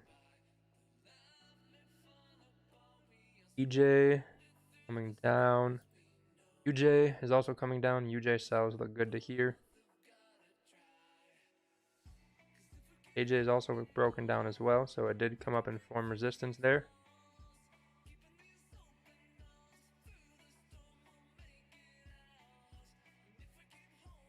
Yep, that could mean that. Gasman, that could. But it's pushed pretty far away from support. And it's now, from support and now pushing to a new support. So, gotta see if your stop loss is gonna make sense to execute a trade.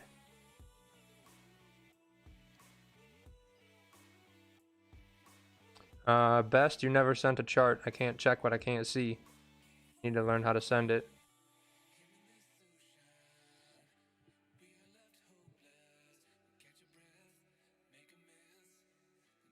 Can I jump in, Paul, for a second before I have to go? On what? I want everyone look at Paul's charts. I just want everyone to see that. That's really, there's been a lot of talk just in the chat about indicators and stuff, and it may work for everybody. Look how clean those charts are that Paul has up there right now. That's all you need. Literally, that's all you need. You don't need the indicators. You don't need any of that stuff. That is a clean chart. One of the coolest things about how Paul does it, even though we trade different time frames, his chart is clean. It doesn't have any of that stuff on there, and you really start to understand and read those candles like Paul does. You don't need that stuff, my opinion. But I've been doing it for a long time. But there's been a lot of talk about indicators, so I got you. Yeah. Pretty clean chart right there, and that's really all you need. I think that's all you need too, but I mean, I know people who It works for people, right? So, I know people who have lots of indicators and they just smash it. right. But for the most part, that should be all you need. Yep.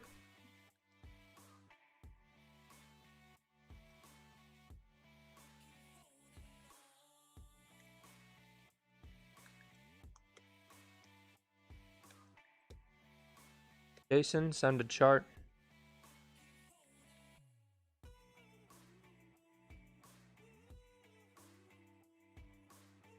Tab key. Very nice.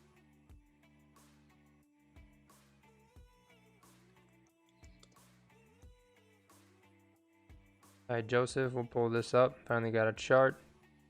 Not just a random signal, so that's good. Always good to present your idea on why you think something.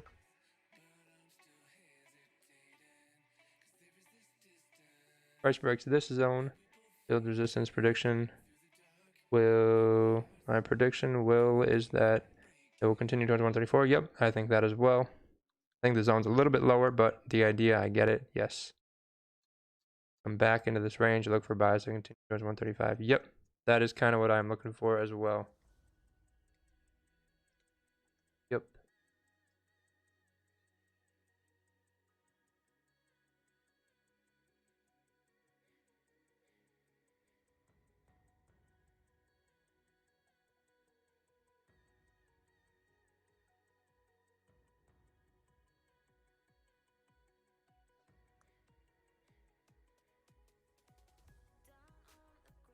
Yep, I agree, Thomas.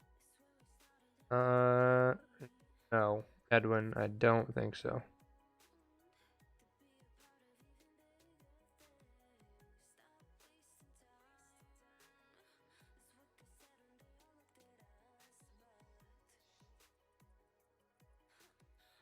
Three minutes, we'll see how we close. Know where our levels are, so we'll just focus on what's going on and see where we go.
I want to see what the next 30-minute candle does if it breaks the lows and continues heading down. Or if it's going to come back and possibly do like this in the snow shovel trade. That like kind of made clean traffic here. And if the next 30-minute does come back and close here, wait for one more 30-minute candle to break the high to continue riding up.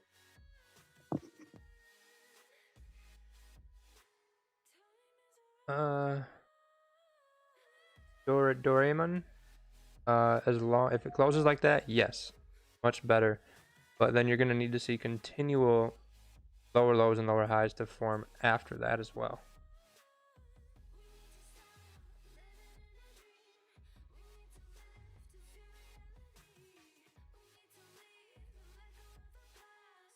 doing 740 people, 160 more likes. I think we can peak over 800 tonight. One thing to add on to, I know Iron Man was talking about the indicators before. Yeah, some people use them, which is perfectly fine. They believe in them. But one thing I say is if you are new to trading, like very new and you're just a beginner, try to keep your chart simple as possible first, and then if you want to add indicators after, you can. But to begin with, I would say try to keep your chart simple as possible first and learn 1 or 2 concepts at a time. Not like 10 concepts where there's 10 different indicators and you don't know what is one doing and the other one doing. Mm-hmm. So try to just, I would say, keep your chart simple as possible to begin with, just to understand how the market moves. Because before you use any indicator, you got to know what the market is doing. Yep. Just a tip.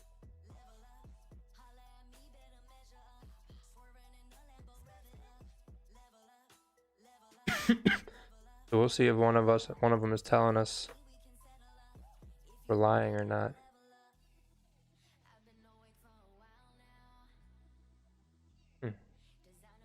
EJ looks like it's bouncing off that support. EJ looks really nice to go up.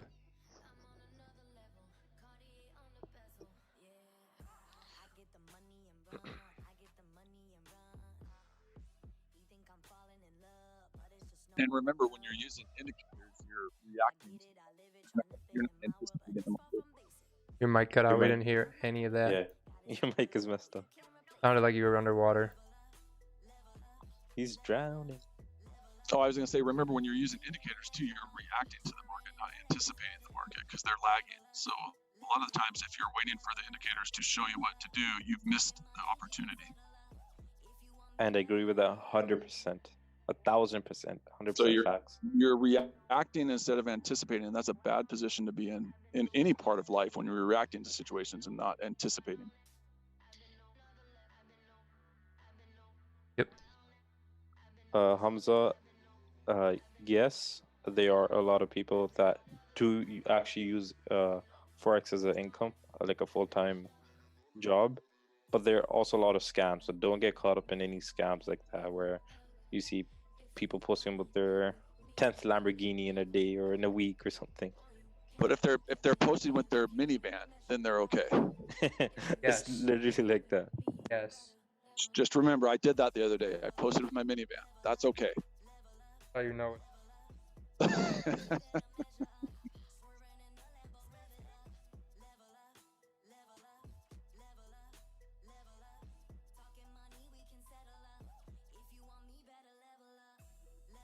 Thank you, Kimbo. Demola, you should send a chart and we'll pull that up for you. Hey, the only thing I haven't been able to do is to get my wife to pose in a bikini next to the minivan. I gotta make that happen. That would definitely grow everything you're doing by like 1,000,000,000%. She's resisting that, man. I don't know why. Trying to keep you honest, that's why. She's a 5'11" volleyball player, though. I mean, she's pretty tall. Trying to keep you honest, that's what it is. Yeah, she's been trying to do that for 20 years. I don't know how it's working. Mm-hmm.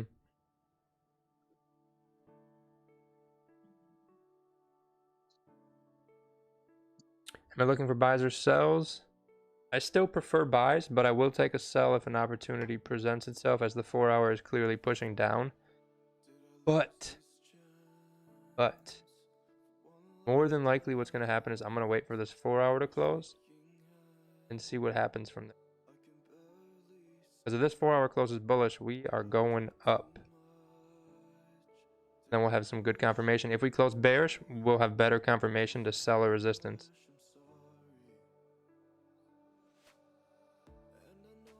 And if you got in when it broke, perfect. That was a nice trade.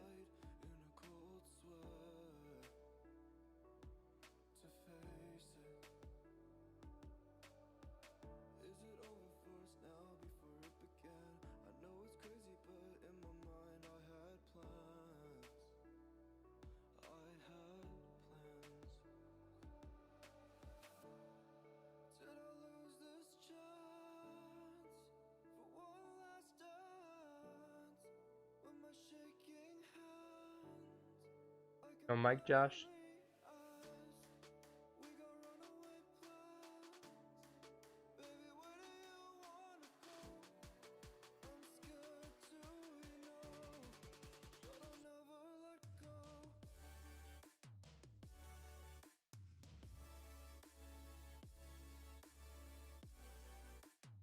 Yep, Julio, this is my main and only pair.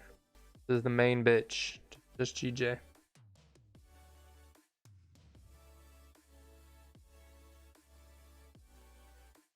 Yep, James will pull that up.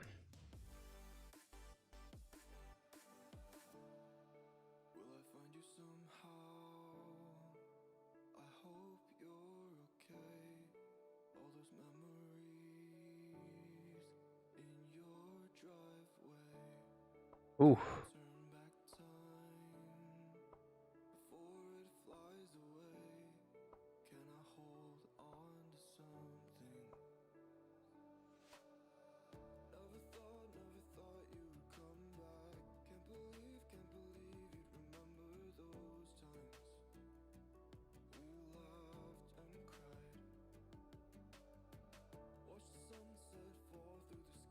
Yeah, hopefully that works out.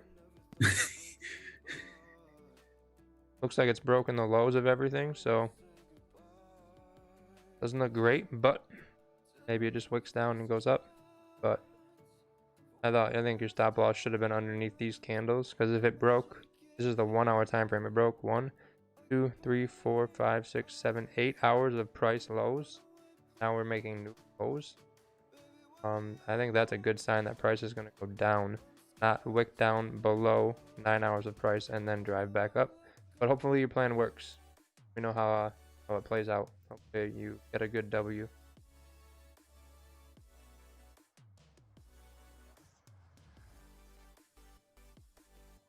Yeah, that's probably why I called.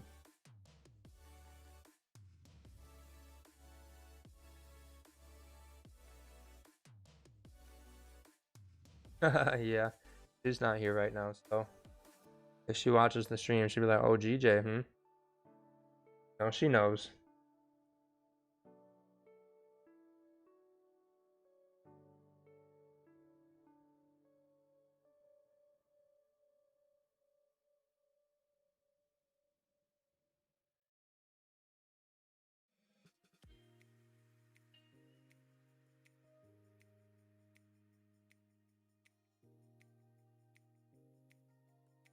Yep. Good luck, James. Hopefully that plays out.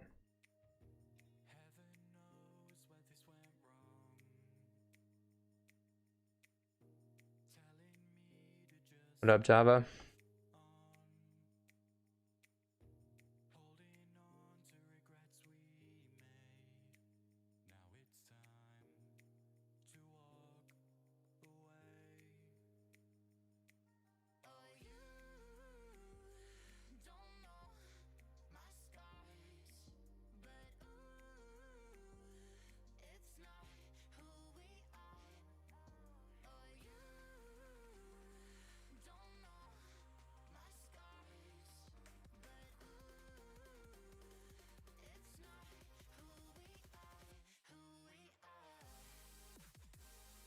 Thompson, no, she is on her way home, I think.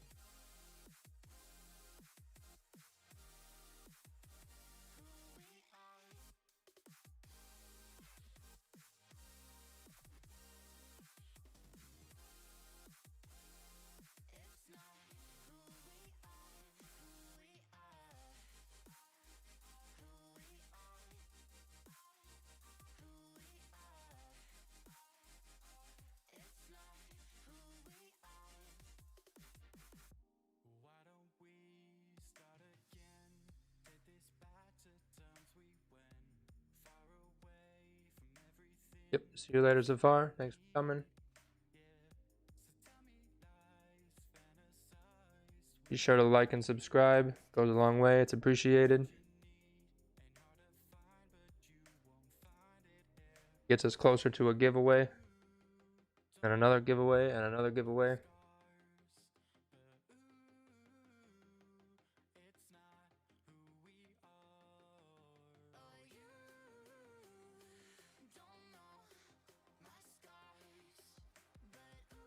That gold is still coming down.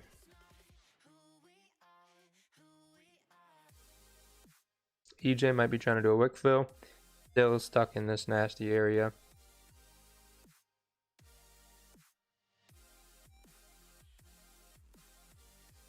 EJ's trying to come up.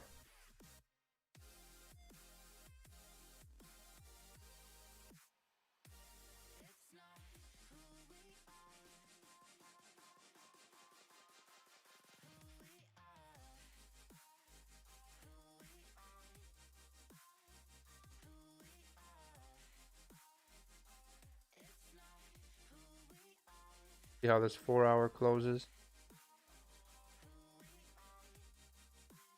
Frankie's pretty good at the 1 min and 5 min. He is pretty good. Good tomorrow, Keish.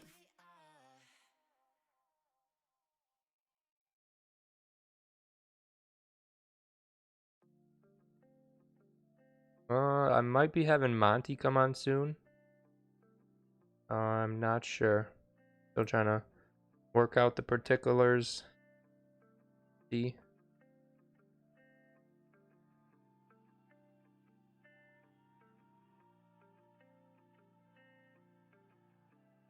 I don't think anything about it, Julio.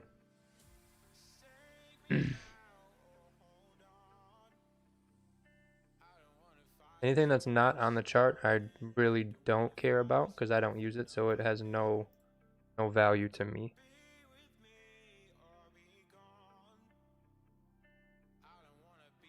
See you tomorrow, Harrison. Have a good night. There we go. We got a chart.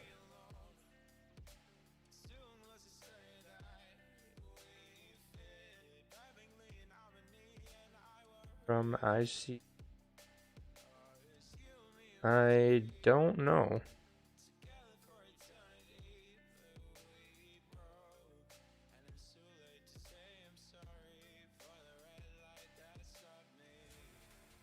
Yeah, it looks possible.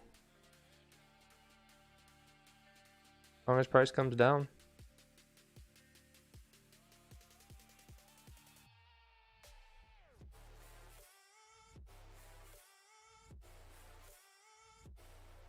Oh yeah, I saw that. Saw that.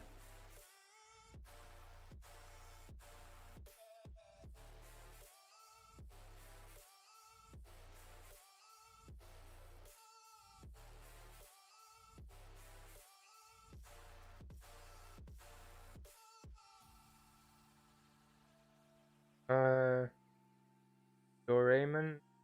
Yeah, we do Asian on the live stream. Then I do York with my group.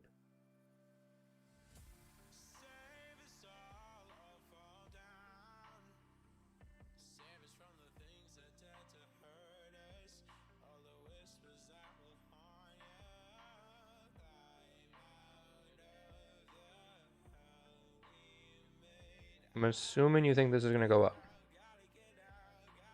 Right, Cold? You want this to go up?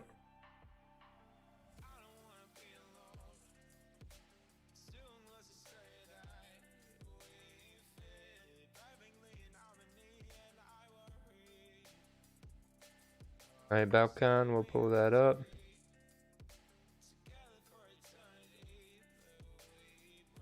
EJ buys above there? Yes. 100%. There.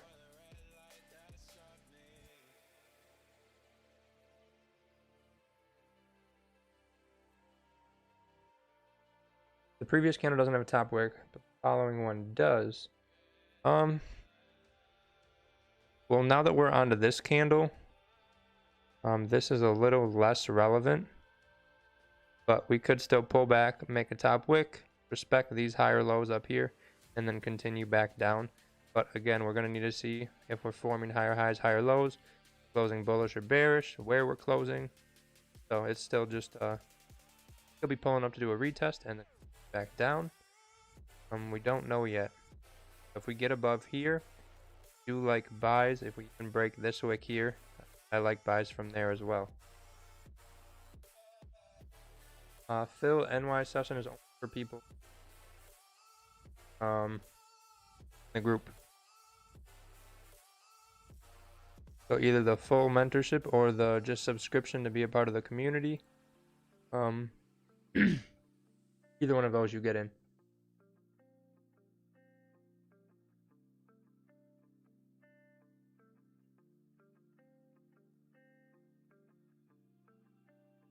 And it did a retest.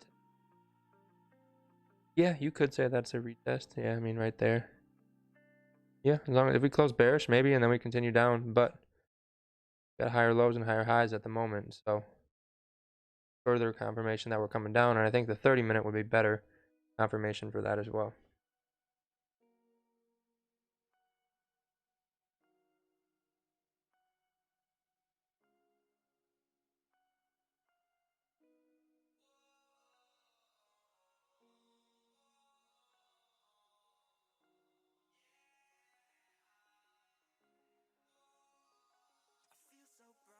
To hit the, yep. The idea was there.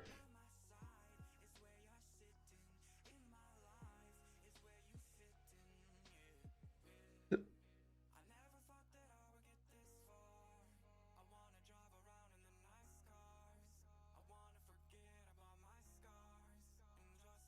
you later, Clay.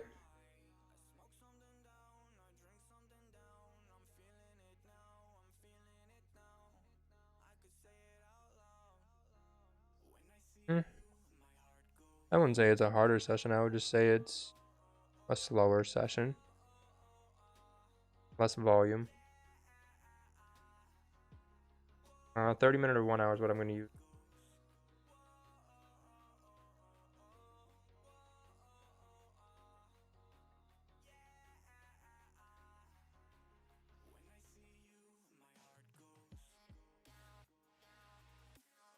Better H. Have a good one.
$13 so 4-hour close, and then I think that'll tell us kind of what we're going to do, if we're going to be faking out, going back up in, or if we're going to kind of be staying below, heading down.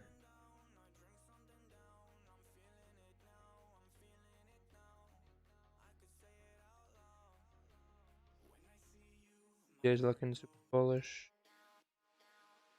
Oh yeah, EJ looks like it's going to take off.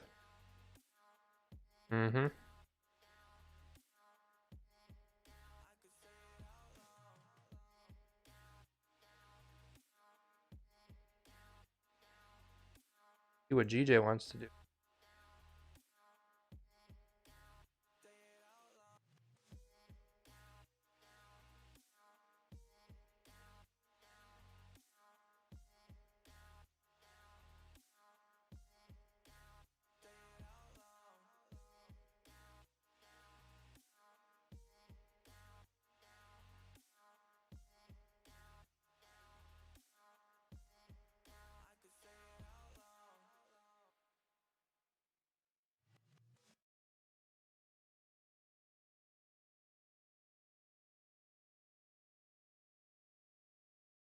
So this could be making a higher low to here, to then go up past here, break the high, and then push up into here. Seen that happen a lot on the smaller time frame. So this wick was kind of our signal saying, hey, we're going to pull this way. So we're either going to pull to this one, or we are just going to keep making lower lows and lower highs and come down. I think there's a good chance price goes up.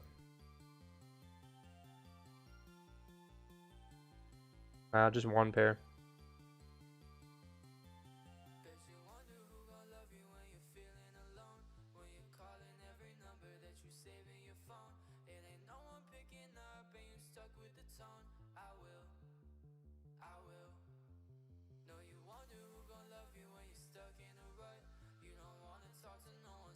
Monty might be coming, yeah.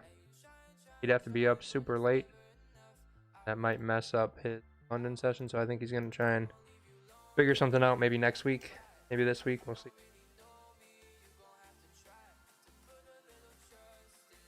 DJ, retest, 5 minute. Yeah. Makes sense. That could be a nice trade as we continue down.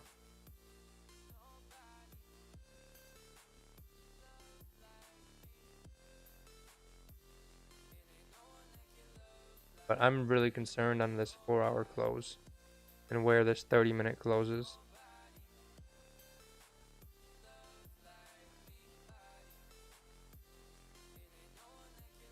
And EJ buys, Mike. I think that looks good. Really do.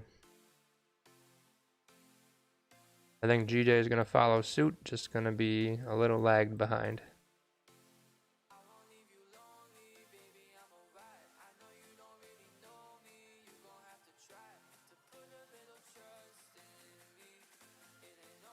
Is anybody looking at an entry off that 15-minute possibly? On GJ? Yeah. Hold on. Once it breaks this bearish top. I didn't even look at it. Oh, shoot. Maybe. I like it, but 4-hour close. Yeah, I was kind of banking on the fact that it would create the top wick first, but it's because it gives me a very good stop loss. There it goes. Yeah, I'm in it. I like that. That could move really well. Because it gives me a really good stop loss for me. I think that looks good. Nope, no trades yet, TB. That could move really nice. Yeah, I have the stop loss set under the current 15-minute.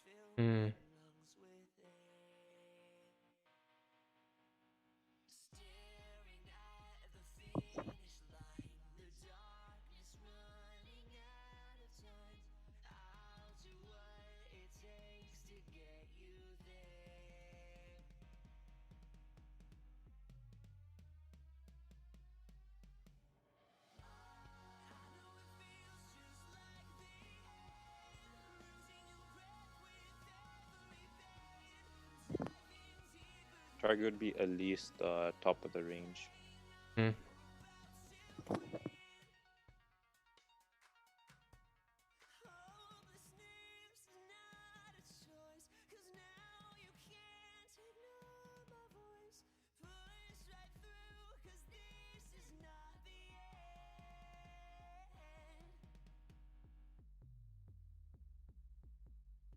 Yep, if you took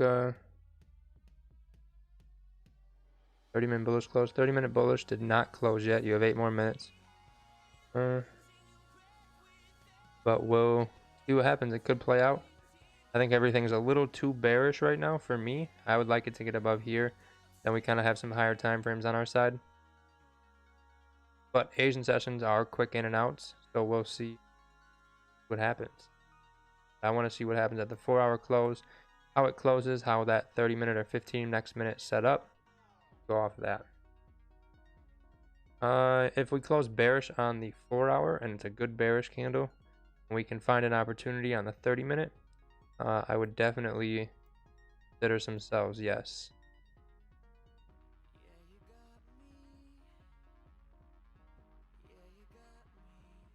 Right back.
EJ and J correlated.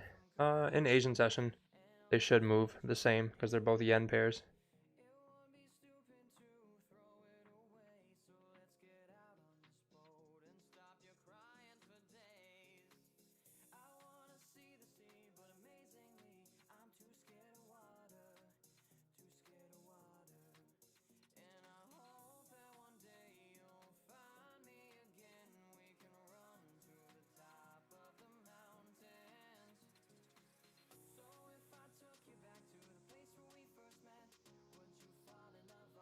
Yeah, I believe Mike is in J buys.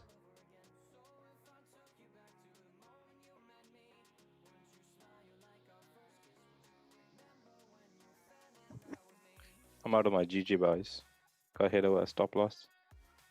Too early. You only had one 15-minute candle confirmation. Yeah, I was looking at it as like it's invalidating the, because like when we had the bearish close, there should have been.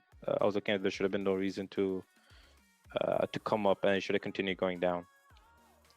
And the fact that it did, I thought it was gonna come up and possibly at least create the top wick for the hourly. Yeah, but we still have a bearish 30-minute, and everything's bearish on most of the time frames. So I think if you would have had a higher time frame bullish confirmation and then did that, it would have been better. Then you would have had strength to actually push it up through back that area. Yeah, I got too quick on my trigger finger there.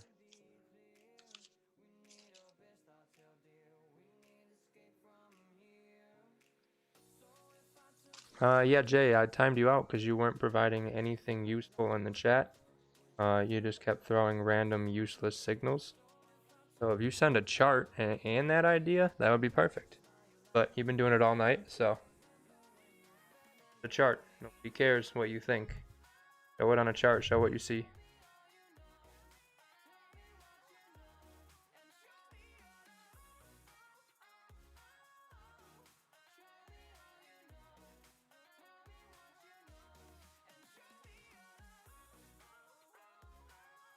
Well, we're closing 2 minutes. Pretty bearish to me so far.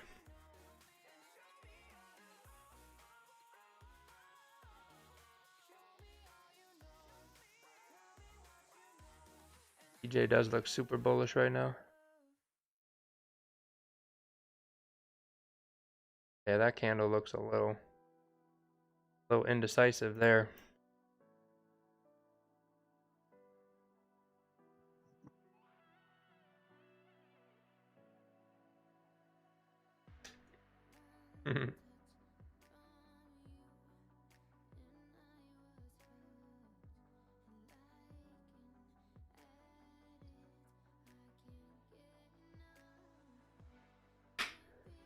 Thank you. Send a chart and then you can send all the analysis you want on there. Then people can understand why you're saying the things you're saying.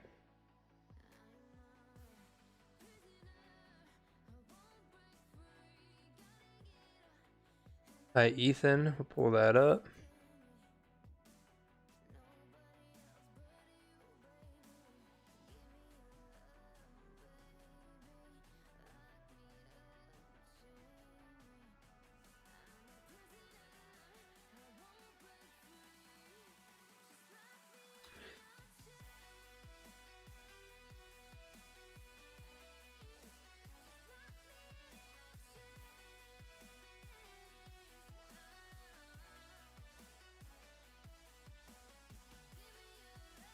Yep, I like number 2. Pull back towards support. Yep. Possible buy above there. Yep. Kind of what I'm looking for as well.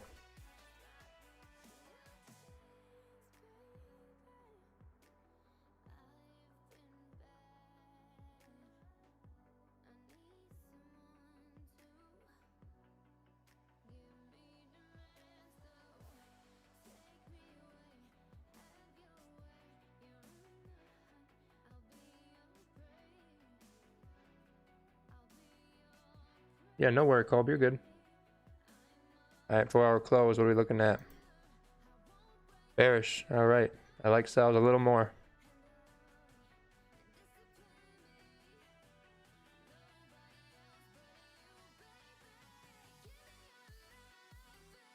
See if we can see a top wick being created.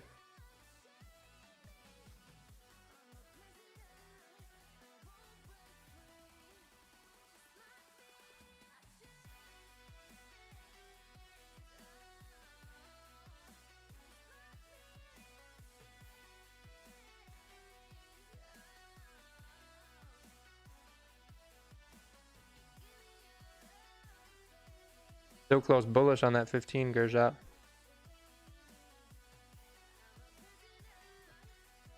Yeah, I think if this the 30 closed bullish, a possible re-entry would have been better then, but like I'm taking into consideration the fact, like I said, like everything is kind of still bearish still, like on the hourly and the 30-minute. On like the higher time frames, we haven't had the strong close on any of the higher time frames. Yep. So I don't want to re-enter and then the exact same thing happens. So I'll be just waiting right now. So buys. Me?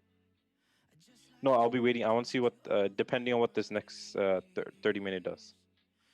If it breaks the high and then closes like that, then I'll look at a possible trade. But if it breaks a low, I don't think I'll be taking a trade. Target's really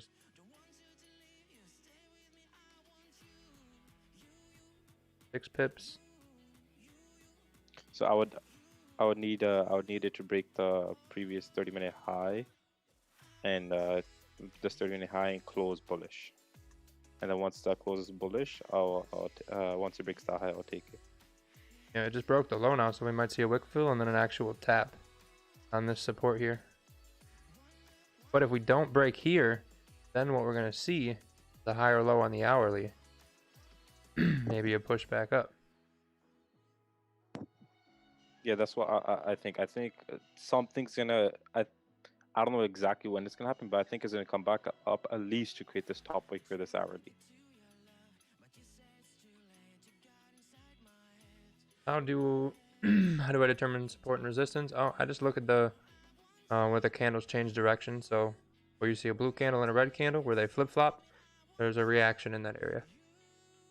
Simple way to look at it. What do I do when I missed a trade I planned? I didn't plan on trading sells, so I didn't miss anything.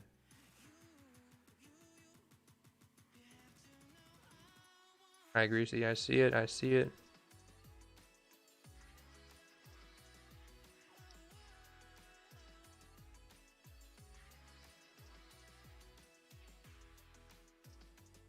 Ooh, GJ, very, very nice sell. Very nice.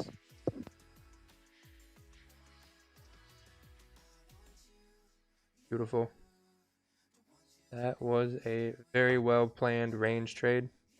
Top to bottom, perfect.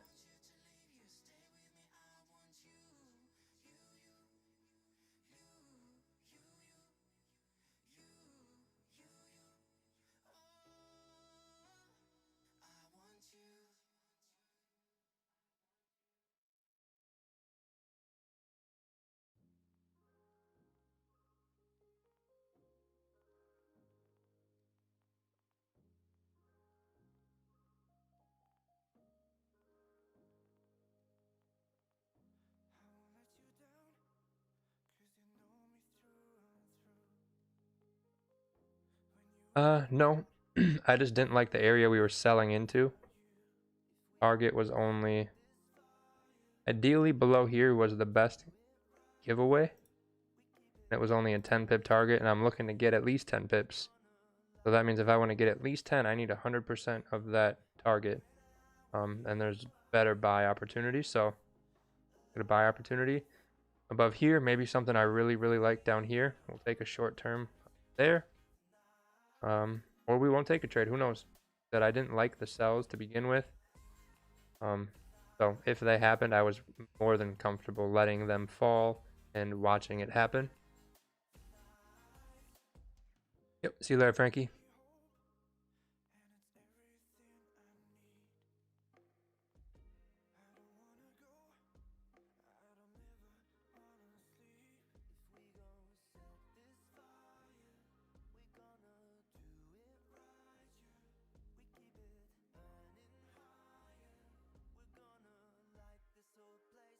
that a miracle? Have a good one. If we don't see anything in the next 30, 45 minutes, session's probably dead.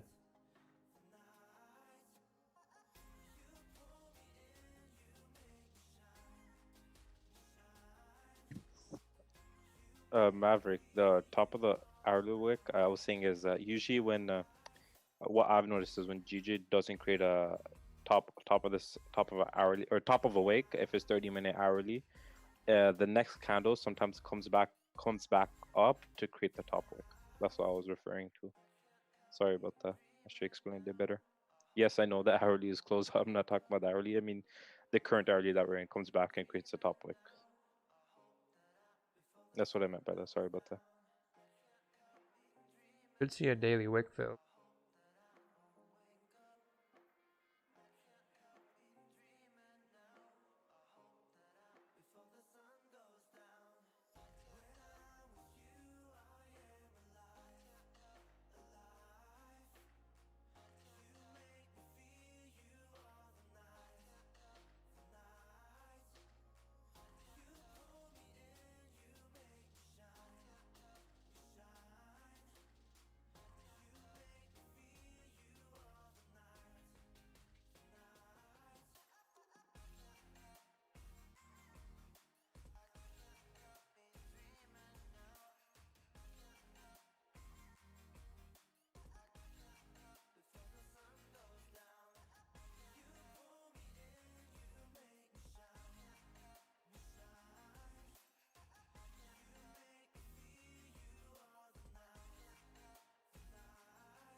What a Bessie. Thank you. Thank you.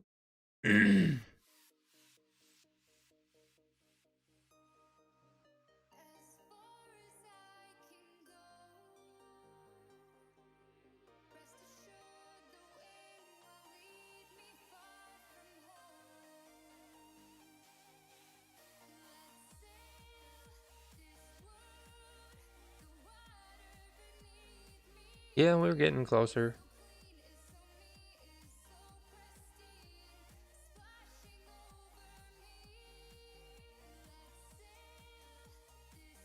Yep, one range to the next. About right. Did EJ keep running at open? That 4 hour? Like it's pulling back a little bit.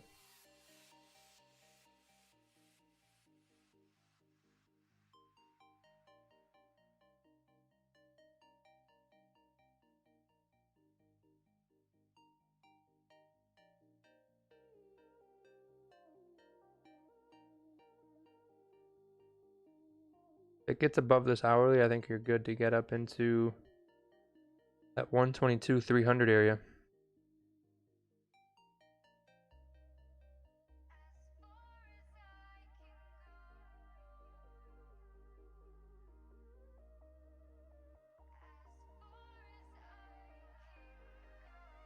Yeah, I agree. Kinda lame. I agree.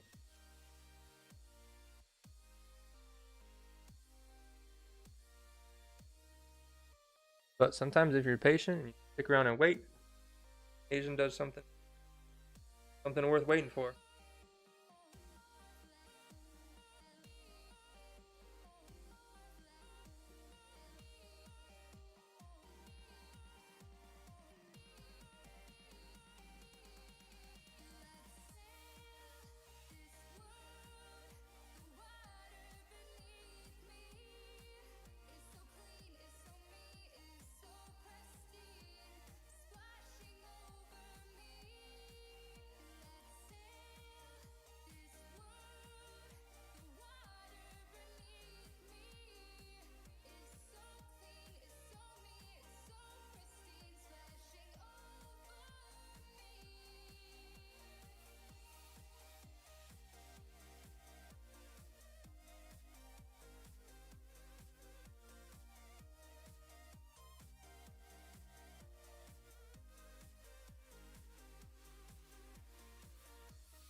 Yep, yeah, Maverick.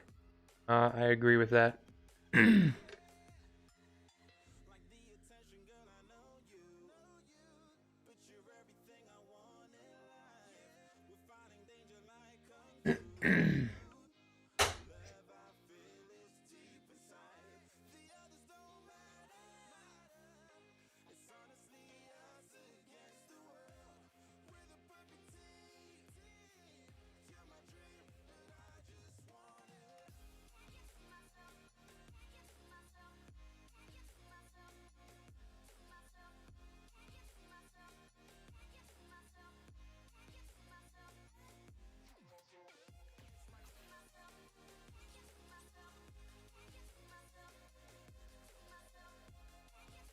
There is no more 5-minute strategy.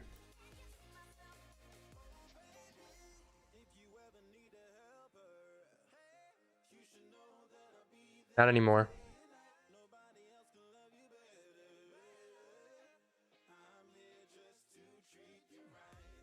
Nope, but you can send a chart and we'll pull that up for you.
I think I might take a buy if we break this previous 30-minute high.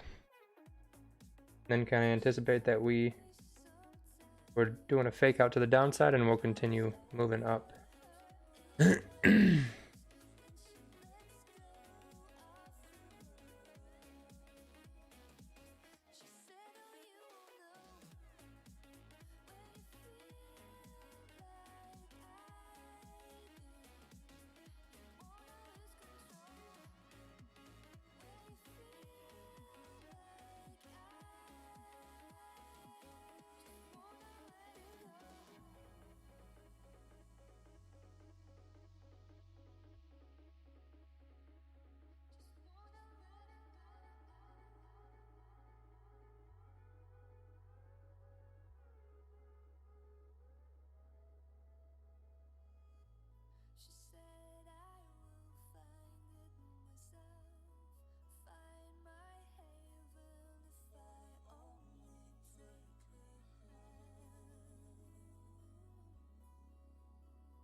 Hmm.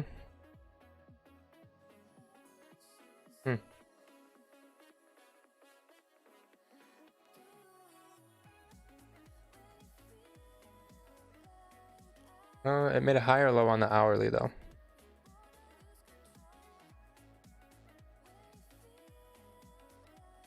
That's kind of my idea, is the hourly made a higher low. Now we're making higher highs on the 30-minute. Maybe we're going to push back into...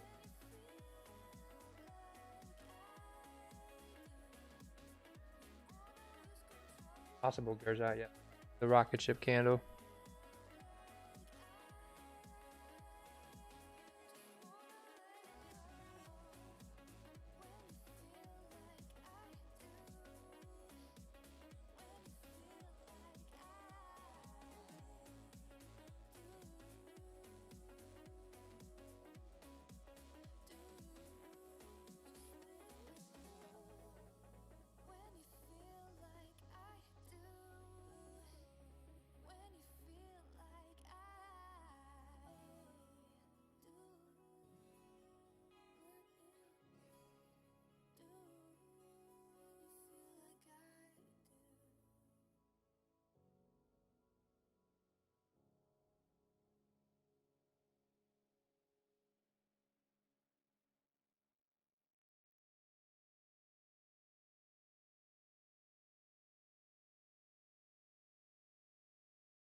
I would almost like this 30-minute to close bullish here instead of breaking the high. I think I like it if it breaks the high. Makes sense. 30 minutes is a much stronger confirmation than the 50-minute that I took. If we look at the 15-minute, we've established support. So either we're going to respect this wick and come down, or I think if we break here, we kind of go up this clean traffic. I was also looking at it, the fact that the 30 minutes, the size of the candles are getting smaller and smaller, clearly, compared to when the first original volume came out. Mm-hmm. Gold is still pushing down. J. Whole lot yet. J. Not a whole lot.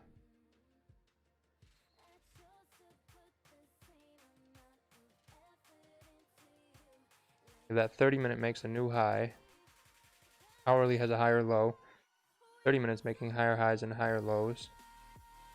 Then that would be making sense to push back into the range, because if we were going to be pushing out, we'd be making lower highs and lower lows.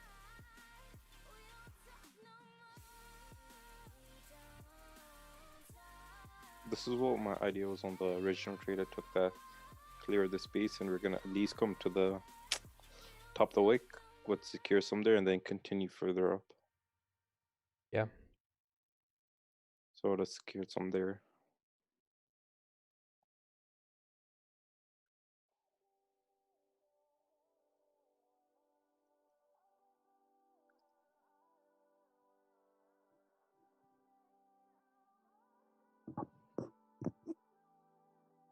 News in 9 minutes. What news do we go?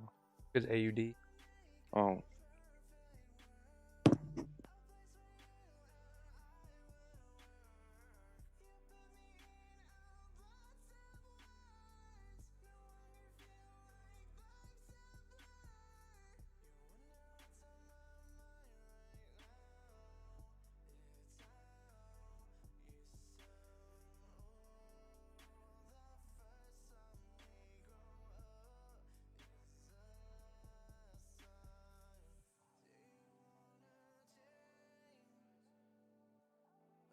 Chart.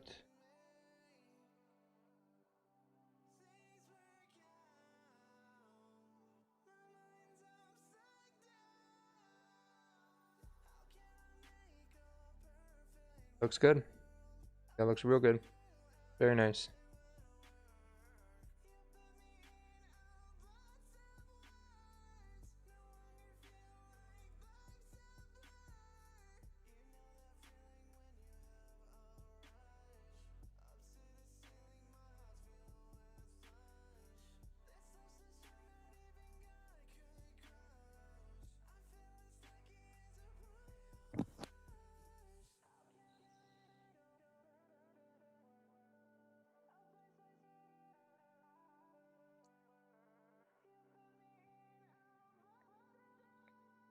This is the boring part of trading that no one likes to do.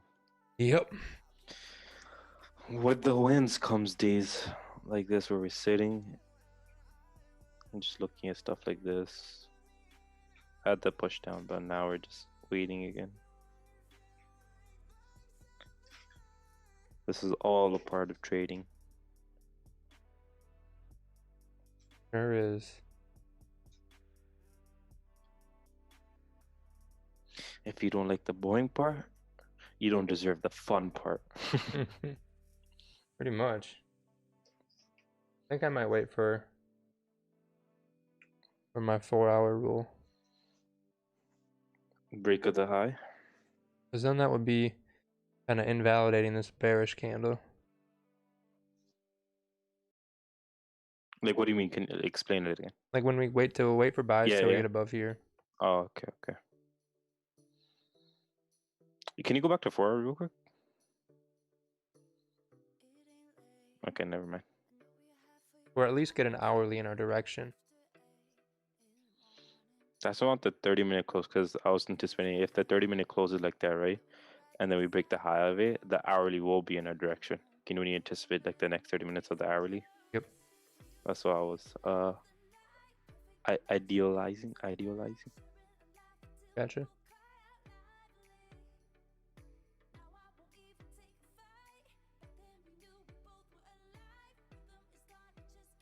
Ribbons.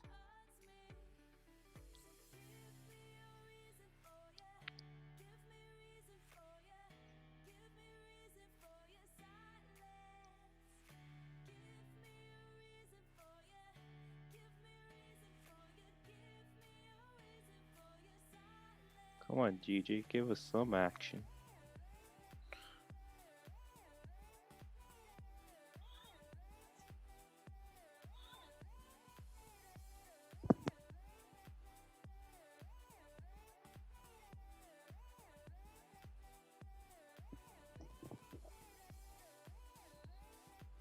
I saw that someone caught the nice range trade today.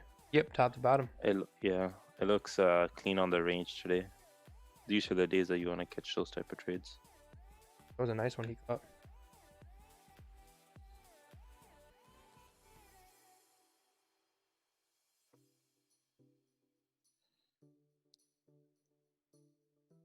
I have no idea. Depends. Shipping mine took 4, 5, 6 days or so. A week maybe. Didn't take too long.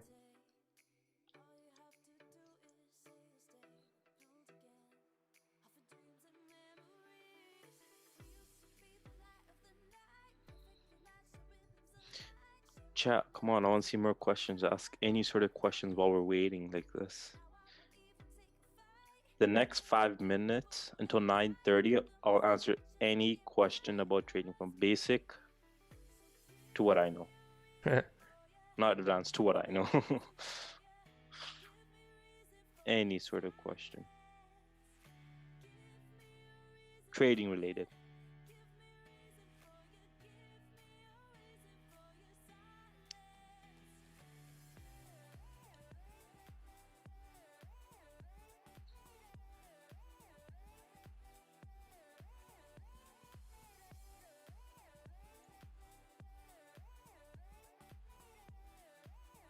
Yeah, I really like this buy idea.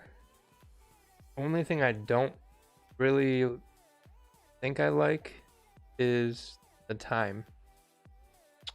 I think to me, if a equals to me, it makes sense because it's coming near the last push of Asian. That's why I was looking at it. And I would, even if this does close bullish, the fact that this is like almost a pip away, I'll take it at the break of that. Okay, let's see. These questions are coming in. Why don't you trade any other pair rather than this one? I just Paul, I want you to answer this. You gave me this analogy of the basketball one. Can you drop that gem on me? Yeah. So if you want to get really good at one thing, like if you want to play a professional sport, and you just want to play one, just anything professional would be good enough. Why would you try and play professional hockey, baseball, basketball, and football instead of just focusing on one of those? You're going to have a much better chance focusing on one of getting to that professional level versus trying to master 4 or 5 sports. Much easier to do. Also, the other thing you said, the 3-pointer, the free throw. If you're super hot from one side, you're gonna only take the shots from that side. Yeah, exactly, that too. So if you shoot 90% from the left, 60 from the right, you're gonna try and take more of your shots from the left. There you go. That's an analogy that he gave me. I used to look at other pairs, but once he gave that to me, it just made sense, so I stuck to it. What makes a person consider a daily wick fill possible? So I'll answer that question. Not necessarily a daily wick fill, a wick fill in general.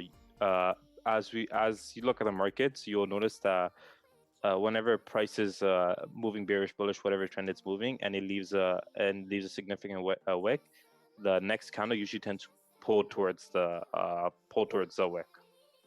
So a quick example right on the chart would be, this is not the best example, but here you can clearly see that the trend was heading down. Oh, 1 second.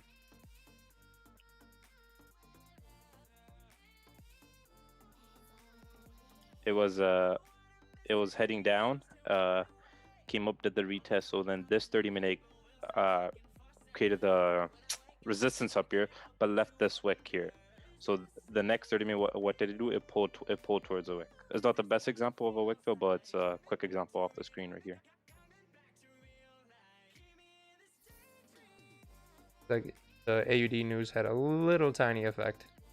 Yeah, I'm not in that. I missed the trade while I was talking. No, I didn't take it. Watching.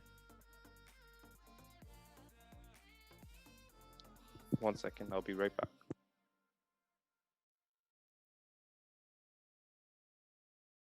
Yep. Trading has definitely improved just sticking to one pair.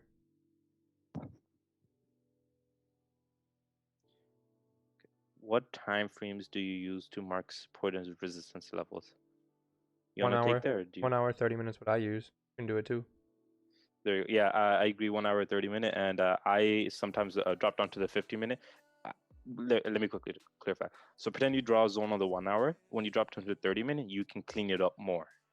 And then if you drop it down to 50-minute, you can clean it up more. Obviously, you can add zones on the lower time frames, but sometimes dropping down to lower time frames allows it to clean your chart, clean the zones up more. See you later, Yvonne. A rundown on my trading strategy. Price action, support and resistance. Pretty much it.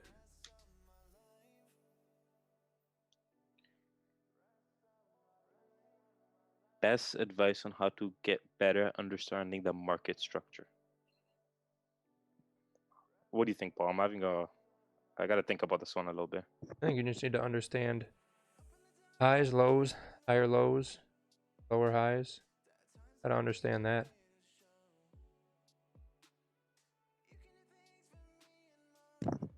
I would also say look at the starting from like a higher time frame, possibly. Like if you look at a 4 hour and zoom out a bit, just see which way the trend is overall. Just without drawing any trend lines, without drawing any zones. Just look at the chart and see what you see, and then if decide if it's bearish or bullish, the trend, and if you believe it's bearish, and then you can drop down to the hour, 30-minute, like and then figure out like the highs and lows, like Apollo was saying.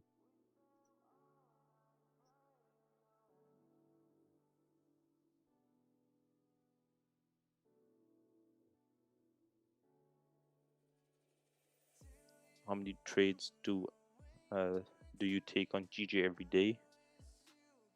I have a rule where I take only 2 losses. After the 2 losses, I'm done.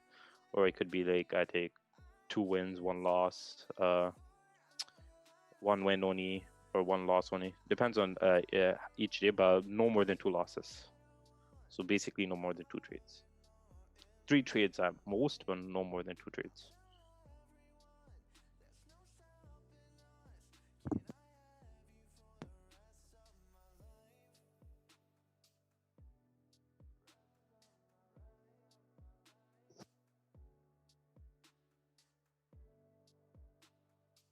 But if you're able to read candles accurately, then you should be able to do other pairs. Yes, yeah, I agree with you, 100%. But if I'm each pair moves slightly different. Some pairs move, most of the pairs move similarly, but each pair moves slightly different. I think the more you study one pair and understand each little quirk in it, quirk. Is that a weird word? Quirk in it, the better off you'll be. But I agree. You can use one strategy on another pair. 100% agree with you.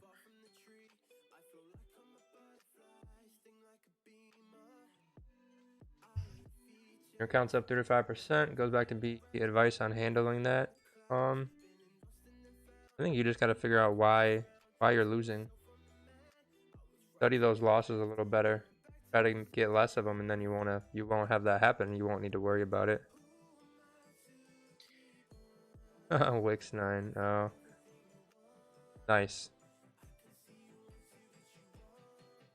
How many trades do you take a week? I somewhat answered that question last time. Like, don't trade more than probably 3 trades a session, but 2 losses. So whatever that adds up to a week. What is your winning percentage? I don't know as of right now. I'm doing that challenge. And what is your risk to reward, please? What? Okay, when someone asks what is your risk to reward, like, what do they mean by that? Like, my risk to rewards always has to be most likely 1-to-1. Yeah, that's what. Okay, yeah. So my risk reward is 1-to-1. That's what I typically. Once it reaches 1-to-1, I always go break even and try to secure some, because I noticed that on GJ that it'll more than likely always give you the 1-to-1. But I've held trades for longer. It's 1-to-2, 1-to-3, but I try to go break even and close some profits at 1-to-1.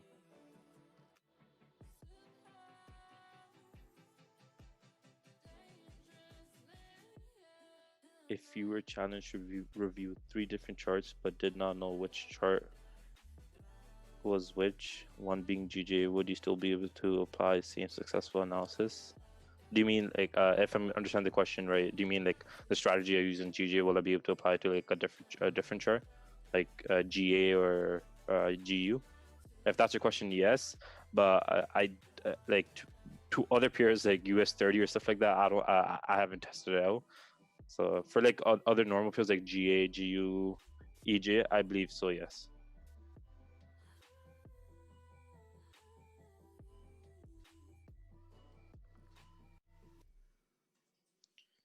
Can you explain wick fill in general? I did, so I thought so. Like, Yeah. I'm not the best explaining. It's just like wick, like when a candle leaves a massive wick, a price pulls towards it. Yeah, the wick either means that's where price is going, or that's where price cannot go. Yeah. Oh yeah. Or the other. I forgot to mention the other part. And that depends on like that's where you gotta understand market structure. That's where market structure comes in to play. And reading candles. Yeah. Exactly.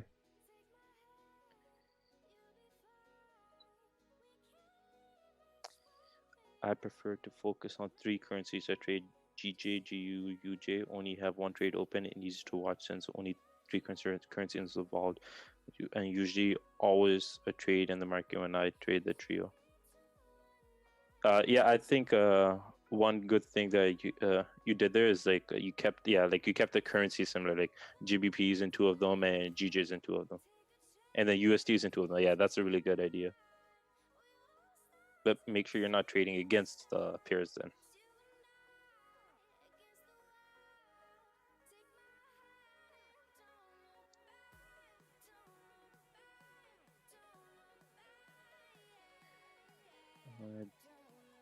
Do you do any long-term trades with Forex, like similar to buying and holding stock for dividend, or is it not worth it? Paul, your ideas? Good. Depends on how you trade. If that's what you like to do. Figure out a way to make it work. Yeah, I think I scalp, and I know Paul scalps, but there's also people that we know like Sharma, who swings sometimes. Ali, I'm gonna have to pass on your opportunity.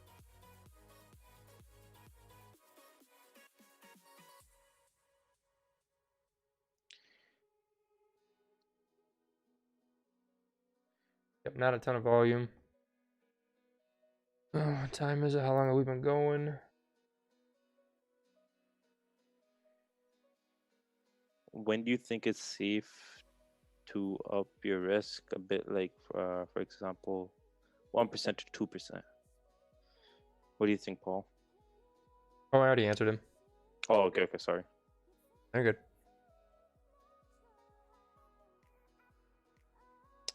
Yes, with 1-to-1 risk ratio, you need a high win ratio. I agree, and I believe the strategy that I use has a more than 50% probability winning. Yep.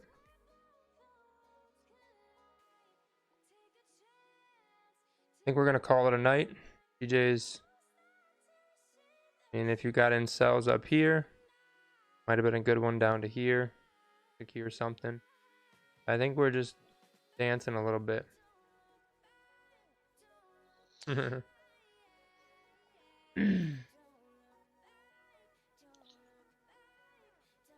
I don't think there's gonna be much volume left to really give us any quality move. You gotta answer one more question, Paul. End it with an answer to a question. A good question. I want to say a good question, chat. DJ's pushing up. Okay. What is GG doing? I haven't looked at him, so what EJ you said. DJ's not doing anything. Looks nasty though. I don't like it.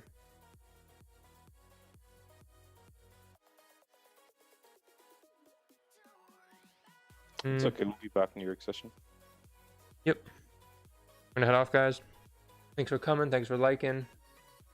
Subscribing if you did. Appreciate it. We're here every day, Sunday to Thursday. Do still think GJ is going up, but gotta have your own analysis. But my idea is we go up. So we'll see what happens. And I will see you guys